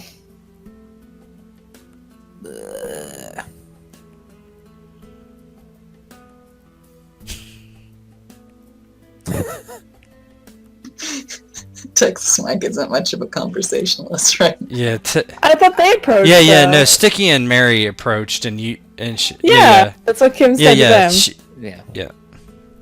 Okay. Dude, look at Oh, okay. Sorry, I thought it was still Mike. I'm like, No, I can't remember. Did I say Mike? I meant. No, you did. Okay. I don't know. Sorry. I meant Mary and Sticky are walking or riding up, and Kim spots him, turns around. That's what she says to you guys. Sorry. Where's the fucking doctor? As Mike moans, Joe, what the hell are you doing? Why aren't you inside? There's fucking people inside. Can't you fucking hear? In Mary the shares. turns to Joe. It must be Jessa. Well, you're in luck. I think it's Jessa, but you stay here. We'll go investigate right quick. Man. Kim pulls Mac away. Sticky gets off his horse and kind of draws his pistol and kind of approaches at an angle to, if there was someone to be shooting from a window, he wanted to make sure it was a tough angle to hit. Yeah. I know it's pretty run down. But... Yeah, you approach. Jessa, you can make a perception check, please. Mary's looking for the horses. You can also, yeah, that's good. You, let me just do one thing at a time here. So, Jesse, you do hear someone kind of walking up on you from outside. She's gonna get somewhere, like she's gonna get down somewhere, taking out her whip and putting a hand on Winnie's mouth. Shh. Someone's coming. I got this. Okay. She kind of hunkers in the back of the barn. Where are the horses at, Jessa? Are they in the barn with you? Yeah, they would be kind of inside with us, in their little stables and whatnot, so they couldn't be seen from the outside, hopefully. Yeah. Okay. Sticky, you round the corner. He's kind of peeking around. You see him, his visage in the fire, kind of as it burns on the outside of the barn, and you're kind of looking out, and you see Sticky kind of walking around, looking. Do I recognize him? Yeah. Oh, okay. Jessa just about to kind of unleash the whip. Sees Sticky there. Just drops it onto the ground and quickly runs out of... Joe! Sticky, relieved to see that it's Jessa, kind of quickly holsters his pistol and kind of runs over to her and gives her a big hug. Oh, I thought the worst. What happened there? What happened to the manor? It was awful, Joe. There's a bunch of, I don't know, some feds or something coming after me. One of my maids hold a gun up to me. Your maid? I hired a new one, but apparently some sort of, I don't know, investigation on me or something. What kind of investigation? Yeah. She looks off to the side, looking at the barn, looking back to Jim. You know, the whole murder my husband thing. Right. Someone's clearly trying to frame you, kind of says emphatically. Yeah, just as you're hugging Joe, you kind of look over his shoulder and you see first Kim, who you recognize, and then you see a tall woman, blonde hair with a cowboy hat on, and it is your niece. You haven't seen her for a couple days since she ran off. Jessa, she's hugging Joe. She reaches her hand to his holster, taking out his gun and aiming it at Mary. Whoa! You fucking bitch. What's Joe do as she tries to do this? He puts himself in between the two. Whoa! Get the fuck out of my way, Joe. I know they're angry, but you need to stop. She helped me escape. She looks from Mary to Joe. That's true. Mary has had her rifle in her hand, but she hasn't been aiming it. She's just had it in her right hand, just kind of relaxed. She is a distance from Jessa and knows that she's probably a crap shot. And she nods. I reckon it is true. And why is that? And she looks away from Jessa and over at Joe. She shrugs a little bit. I can't quite explain it to myself. I guess I just didn't want to see him dead. He took my part back at your house. I don't know. Like I said, I just didn't want to see him dead. Joe kind oh, go ahead. No, you go ahead. Joe kind of takes a step forward towards Jessa, making sure that the pistol is aimed between, at him. And just look at me for a minute, Jessa. Don't look at her. I got something to tell you. This will make a lot more sense to you. You let me come closer. Jezebel continues to brandish the weapon, but she just holds it in her hand, aiming it down, and fine. He kind of slowly approaches her, making sure that nothing snaps and she changes her mind, but he gets up close and kind of leans in and leans into her ear and kind of whispers, "Mary didn't stop me when I killed that fucker Nellie. So clearly she was here to help me. Let's not go doing anything rash." Jez's eyes widen. Nellie's dead. Shot his arm clean off. Died like the little bitch he was. Almost as gruesome as that Rosie, that little cunt when I rode her over with the horse. And the blood spurting her out of her mouth like the little bitch she was. She didn't stop me then. Jessa looks to Joe. A hand's in the gun, puts a hand on either side of his. I would like to hear that over and over again. I'll be more than happy to tell you every little detail about their deaths, but right now, I need to make sure that you and Mary are okay. I know it was difficult what she did to you, but I think she was just right confused. Maybe I didn't act the most appropriate to my niece. What? Go ahead. He kind of leans in, continuing to whisper, "Let's just make sure that you tell her that you never intended to harm Ladybug. And you just wanted her home to make sure she was safe with everything that was happening to you. You didn't want to see the same happen to her." I know what to say. She gives Joe a kiss before letting him go and looking to Mary. Look, Mary. I don't know how to say this, as I don't usually apologize for things that I do.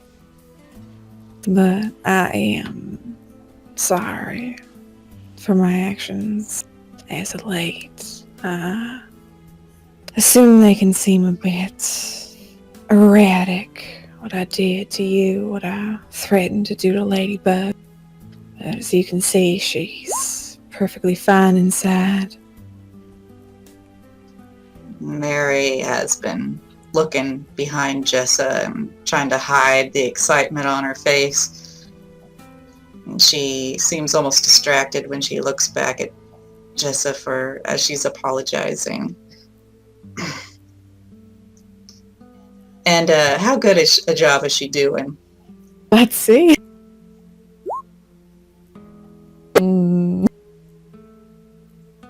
You're talking about deception from Jessa? Yeah. Because I'm sure she's not really sorry. Yeah, deception versus, let's go ahead and detect lies. I was waiting for a quick fail. 27. 1. She almost detected a lie somewhere. Not really. No. I'm so sorry. Mary's expression softens and she seems confused. Well, she starts forward a little bit. I can't say I didn't play no part. What happened to Rosie and everything. I mean, she dragged me out of the house, not the other way around, but dang it. I guess I should have given you time. I know what kind of pressure you've been under. Joe, he told me that Rosie was with them that's been trying to kill you, and that's what I want to believe. Honestly, I've been pretty worked up the past 2 days. I mean, hearing my brother's dead and, everyone trying to kill me, it seems. And with Rosie betraying me, I've known her almost my whole life. There's just so many people in on this, and it's honestly been terrifying. I thought you were one of them, Mary. Seems like everyone almost close to me is out to get me, and I'm sorry for thinking that you were with him. Well, I didn't know what to think. I mean, Rosie was saying some pretty awful things, and the law, well, they seem to agree with her, but she shrugs and moves a little closer. You always treated me good before all this. I can see Ladybug's alive and well. I reckon you never really went to hurt her. Nah, I could never hurt a horse. Yeah, I know. I was confused. I know there's so much that's happened because of this, but could you find it in your heart to forgive me? Jezebel approaches Mary and puts a hand on either side of her cheek. She nods. Of course. As long as you can forgive me too for everything I've done. And Mary nods, her eyes tearing up a little bit. And she reaches down and puts her arms around Jessa and embraces her. Jessa, she hugs Mary close. Now, I know some of the people who've been slandering me. And that's why I had to destroy the house. Basically, attempting to at least fake my death so they don't keep coming after me. But fortunately for you, I think that means you inherit the mines there, Mary. Mary steps back and looks shocked. You're joking, right? What? That can't be right. Jess shakes her head. No, that's right. I mean, I ain't got no next of kin. And neither did my husband, but, well, technically next in the family. But I don't want your minds. Well, all I can suggest is maybe she turns to Joe and looks him over. We get a new look for you there, Joe. Maybe legally the two of you could marry or something. Mary really looks shocked and she almost stumbles back. She almost falls. What? Why would I marry Joe? That's the two of you. That's crazy. And she's blushing like crazy. Joe's just kind of standing there dumbfounded. Well, then, he'd basically be the one who owns the mines once you get married. Then again, Jessa seems to be thinking about it. It's just too obvious. I mean, whether with facial hair or no facial hair, someone's gonna see you. The other thing we could do, and that was my preference, is kill everyone who's been attempting to kill me. Because to me, that's more preferable. How big's this list of yours?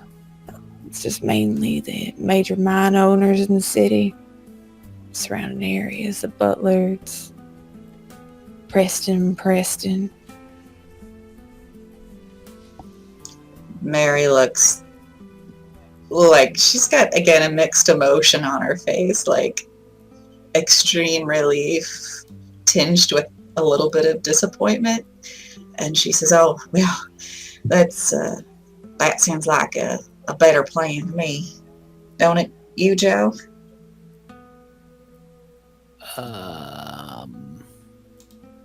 Joe just kind of takes his hat off and runs his hand through his hair as he's trying to process all this. And so, what you're saying is, Jessa, where will you go? Are you going to come back once all your enemies are dead? Oh. Miraculously from beyond the grave? No, Joe, I ain't planning to come back here. I'm gonna get as much money as I can out of these folks who trying to kill me, and I'm gonna start somewhere new under a new name. Of course, I want y'all to come with me.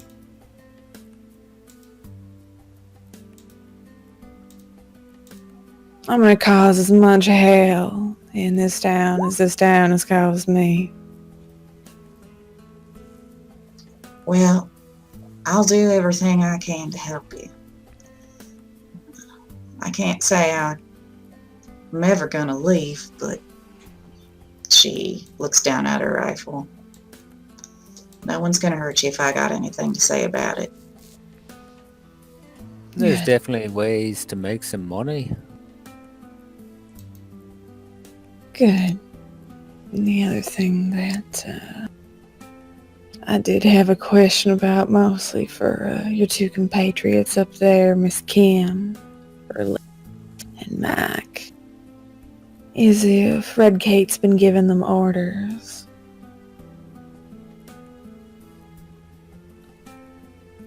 What kind of orders? The only thing I know about is a chance to make money for all of us in the next few days. I don't know how much that's changed with me breaking out of the jail and the Indians attacking. Well, she asked them to do a hit on Taggart. I was aware of the situation from a mutual friend, but not from her.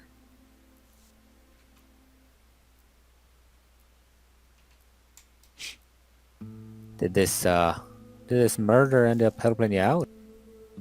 Not sure, but I enjoyed it very much. What does Mary think about with Jessa just talking about murder? No, she didn't think much about it because she hadn't mentioned that she had done it, and she also didn't think much about it until they mentioned Taggart, which is a name she recognizes. Wait a minute, that nice old miner Taggart, he's dead? He ain't nice, Mary. He was part of that grand conspiracy to kill me. Does that sound like a nice man to you? Her mouth just kind of drops open again. Is there anybody who ain't in on it? I'd hope the group of you ain't in on it. Us four aren't in on it. That I can guarantee you. Good, because the last person that I found, I made sure to strangle in my office. Oh, so you're saying you got a body in the manor? Yeah, made sure to dress her up in my clothes and put her in my bed before I left. Mary looks a little confused and a little impressed. Well, heck, I didn't know you had it in you. I reckon you're not quite the person I thought you were. Joe's kind of expression on his face reads, what the fuck have I gotten into? But he's going along with it, so... Well, I don't want to change the topic, but my two friends here, Kim and Mike, they're in desperate need of some professional help. Mike was shot up quite fiercely, and Kim took a bullet too. Oh, shit. Well, we can always circle around. When it turns dark to the edge of town. That's where the doc lives. He owes me a favor.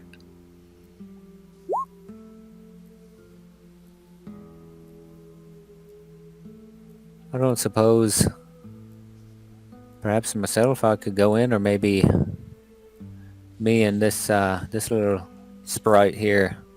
What's her name last? He's looking to Winifred. She looks up. Oh, I'm Winnie.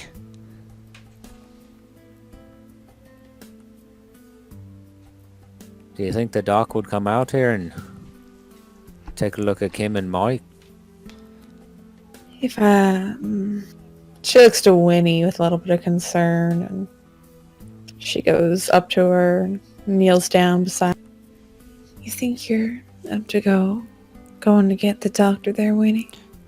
She looks a bit fearful at first and looks up into your eyes, and I can go. You can stay here. I'll bring him. All right. Just make sure to go over the cover of night. Honestly, I do want Joe going with you. I wouldn't want you going out on your own. Oh, if he goes back to the town, he'll get caught sure as day. I'll go. I'll be fine. I can go with you, Winnie. I just need to stay at the edge of town. If it's dark, as long as I'm not walking through there whistling Dixie, I should be okay. Oh, this is crazy. Getting back to town ain't no thing. There's a trail leads all the way there. She nods. I know it. I used to sometimes... She looks to Jessa. Rose used to send me when she wanted a day off going to town. Never told you about it, but I know the way.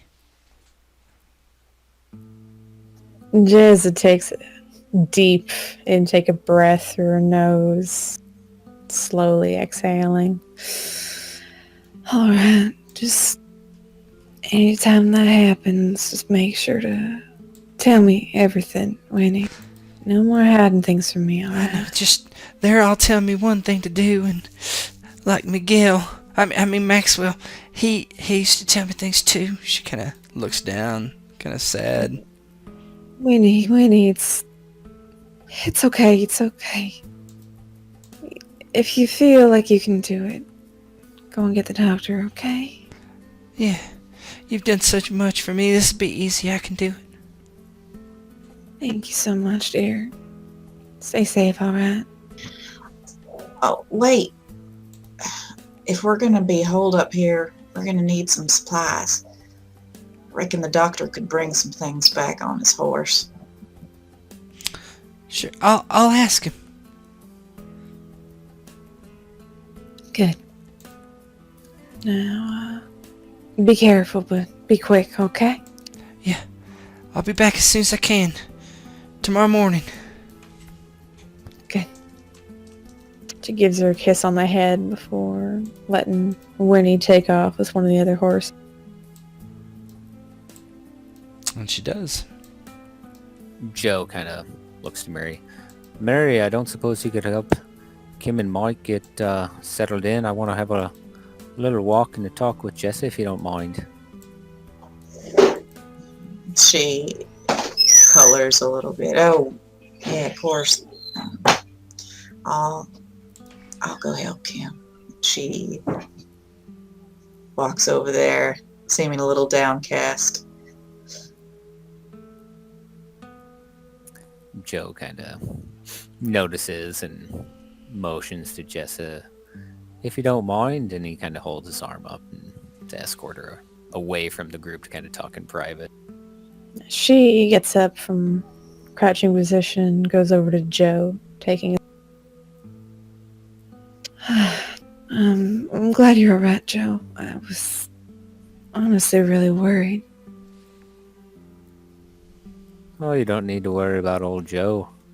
I've gotten out of worse situations than that. And as you can see, not a scratch on me. Of course. Still, I can't help but worry about you. It's mighty nice of you. I worry about you too. Once you're out of distance, it kind of stops and gives her a big passionate kiss, and after that kind of over, he's like, hey, you need to tell me what your plan is now that we're away from them, so I know how to best help you. What was that shite about marrying Mary? I was quite confused. Jessa, her kind of demeanor cracks a bit and she puts her hands on her face. I don't know, Joe. Angry and just confused. I just lost my home. I don't know what I'm gonna do. I can talk out my ass as much as I want. I really don't know what to do right now, Joe. I'm wanted by the law. I don't really have anything now. Is there actually any proof that you did anything wrong? Honestly, that Jenny woman, she came to my house anyway and found some of the paperwork that I had. She's gonna take it before I killed her. Bodies are just keep piling up in my house if they just keep coming for me. No matter what, if I didn't do something, they just continue on coming. I can understand if you want to ghost this town. But I'd like to think you come back someday, once all your enemies are 6 feet under. Take the mines back. Joe, you remember when I was younger, I used to do all those dressage competitions, riding around, and, well, I was the best in Texas, yeah. Joe that's where he developed his crush for and kind of smiles. Oh, I remember it just like it was the other day. I had this life because, well, money was promised to me. I've had an unhappy life since I started down that path. Having the mines, having a husband who ain't been doing shit. It hasn't really got me much, and honestly, though it's been terrifying and horrifying all at the same time, it's been mighty exciting since you came back into my life.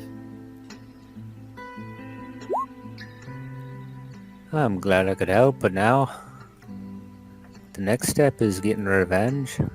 It seems like you've, in your moment of panic, had quite a good idea, leaving a body behind in your man. People think you're dead, they won't be coming after you. That's where you'll be able to strike first. And you have me, Mary, Kim, and Mike to help you out. Exactly. And honestly, I wouldn't really care if Mary took the mines at this point and did with it what she wanted. I think I'd rather just be free, more or less. I think Mary and I had a conversation about this at one point. Being shackled down to someone and not being able to do what you want. You know, not having the shackles of trying to be a lady, trying to be an owner of anything. Not having them anymore is a bit more freeing, you know? I think some people are made for it. I know Mary is. She seems best in a pair of trousers on the back of a horse doing something, but you, when I see you, I see an owner. I see someone that belongs in town in a position of power, owning mines, letting her niece Mary have a little horse ranch, making money off that. That's what I see you as. I don't know how much you like living off the back of a saddlebag, sleeping on rocks under the clear sky. Jessa, she looks a bit saddened at that. That's what you really think. At least that's what you really think of me, is that I just want to do that, then. Well, I guess I could go back to doing that. I've kind of killed too many people at this point to really go back to what I was doing before. Can't come back here. But I'd rather destroy this town than see it flourish, to be perfectly honest.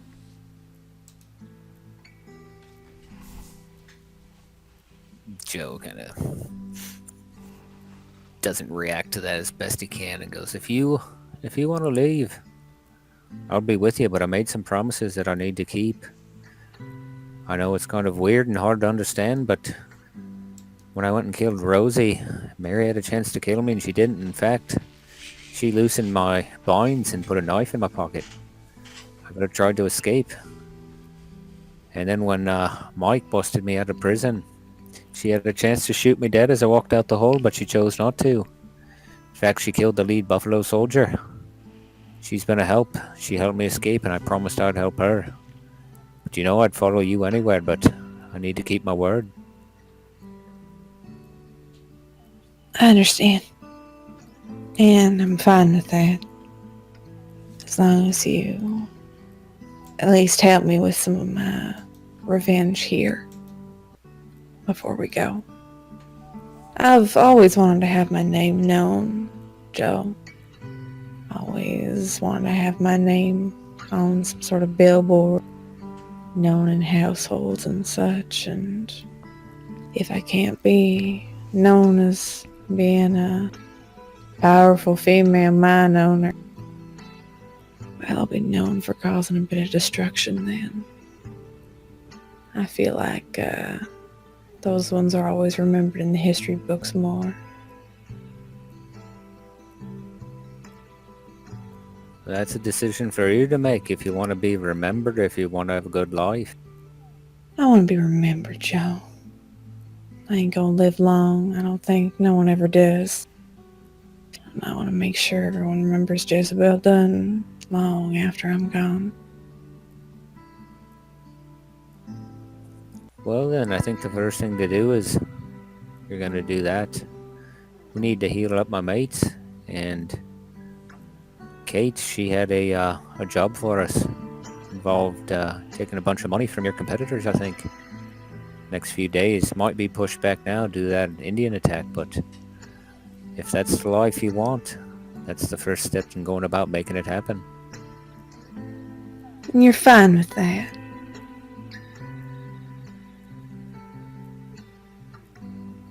Oh, I don't know.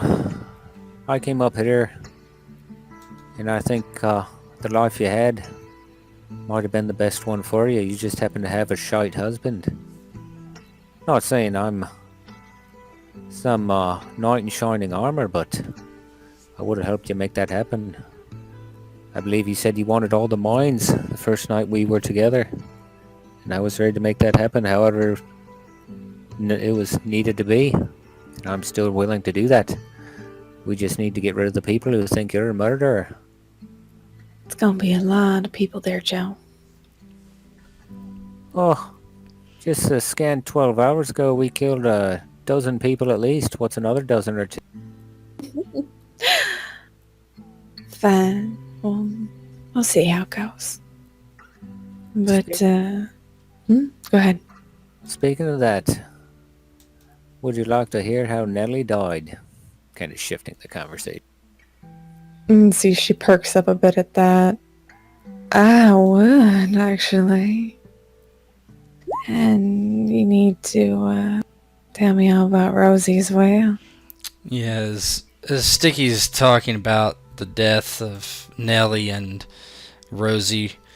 Kind of they're outside walking around. What's Mary doing as she's finally reunited with her favorite thing in the world, her horse? Yeah, she gives a very brief check to make sure that Kim's got a handle on Texas Mike. We're like, okay, over here? You don't need me? Okay, good. She heads over to the barn, almost at a run. And she walks in, looks Buttercup from nose to tail, checking for any signs of abuse or mistreatment. And see if she's well fed. She seems to be in really good shape. As good a shape as you left her. Maybe not brushed quite as often, but... She walks up to the horse in relief, walks over to her head and puts her arms around the horse's withers and leans into her neck. And as she does, just this physical contact with something so comforting starts to bring a hitch to her chest, and she leans further into the horse and starts to cry, crying for the uncertainty that she's experiencing and all the violence she just went through, witnessed, and caused, and the death of Nelson and the guilt she feels for that. She just cries for a little bit and lets the smell of the horse, that familiar earthy smell, fill her up and give her strength. And she leans back and she says, well, we're together again, Ladybug. I ain't gonna let us get separated again. I want to believe Aunt Jess is the person that she says she is and that Joe says she is. Hell, maybe she is. Time will tell. Either way, I ain't ever gonna let nothing happen to you again. And she leans into the horse again. As you are snuggling with your horse, the scene pulls back and the day begins to dawn. And we're going to switch the scene real quick.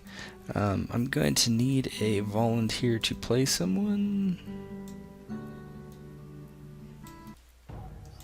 Sure. Oh no! No!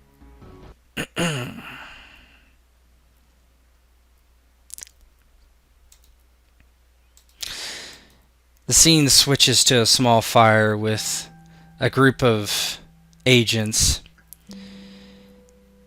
There's a girl seated on the ground and a man kneeling next to her. Now, you told me your name was Winifred, and I got plenty of notes here. I know you work at the Dunn estate. Where's Jessa Dunn? Her house is blown to bits. Where's she at now? So if some, I'm guessing. Yeah. Whoever wants to play Winifred can. I'll do Winnie. Let me break out my great one. Winnie just shakes her head. I don't know where she is. The house blew up and I ran away. Mm-hmm. The house just miraculously blew up.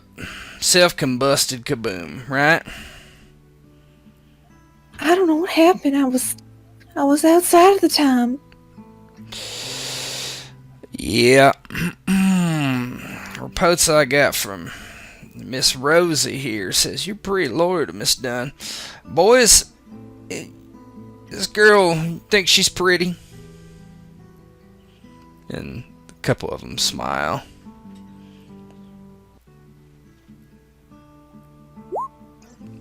Now, where is she? Winifred looks very, very scared.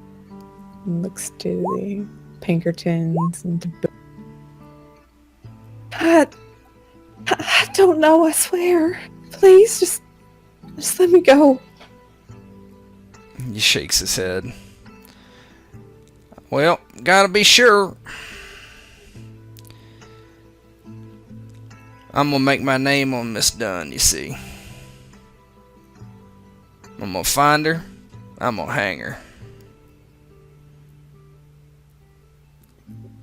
Maybe she went back to town. Yeah, went back to town. I bet. He, pulls at his gun very slowly and begins to walk around Winnie. Wait. I think that she was friends with the doctor. The doctor, huh? The Yes. Scottish fella. Yeah, they were really close. She might have gone to hide out with him. Well, I guess we can find out. You come with us. We'll talk to the doc. 'Cause that makes some sort of sense to me, honestly. But, why don't you give me a deception roll with Winnie? I guess you give you a... Me control. Just roll, hold on. I'll just give them to her. Alright, you can edit her now. Alright, deception. Yeah. Oh my god.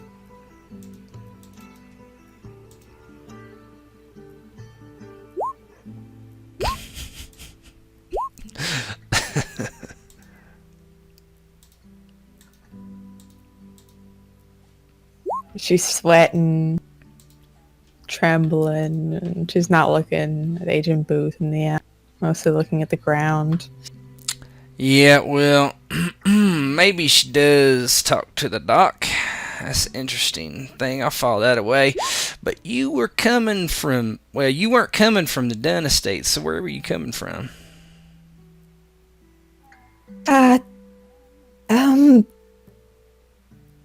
Winnie stutters a bit, trying to think of a place. The forest. I went out there to go and hide. I went out there to hide. Why before. wouldn't you go back to the town? I don't know anybody in the town. You know there's people there. Yeah. Who do you know in the forest? Leprechauns? And they all kind of started laughing. No, it's just where I go to my safe space. I'm just comforted by there. Yeah. Let's see. I got some guys with some good eyes on the ground for trekking. I think we'll just follow your path back. Now, if we do find Mrs. Dunn and her little posse of miscreants, I guess you'll hang right with her. So this is your last chance, girl. You gonna tell me the truth, or we're gonna find them. And when we find them, I'm gonna have to charge you with, well, I'm gonna have to charge you with aiding a murderer. Multiple murderers. Boys, what do you think that's gonna be, a hanging? And one of them nods. A hanging. Oh, man. You know, I'm the law, so I'm your only help. People in town, they ain't gonna take too kindly to that. And before you hang, well, I don't know if you know that fella, that crazy Sheriff Tucker, but I think he'd leave your jail cell open for those red man he's got walking around with him, that crow. So I suggest you come clean with me now, girl. Winnie starts to breathe hard. She's thinking about that. They're at the ranch. Yep. That makes more sense. Well, you can come with us just in case. Let's go, boys. Get her all packed up on the horse. Let's get going. Are you gonna let me go after? Oh, maybe. If what you say is true, you'll be out of here scot-free. Send you back to town, you can live your life. He looks her up and down. I bet you the Jew will have a spot for you.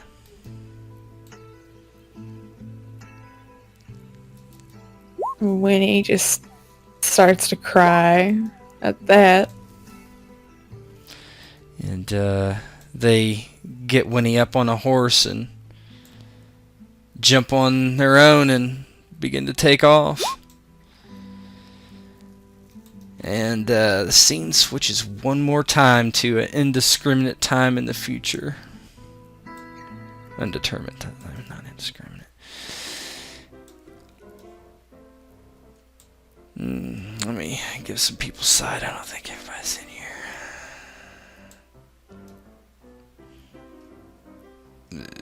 Jessa. Oh. Two men sit at the bar.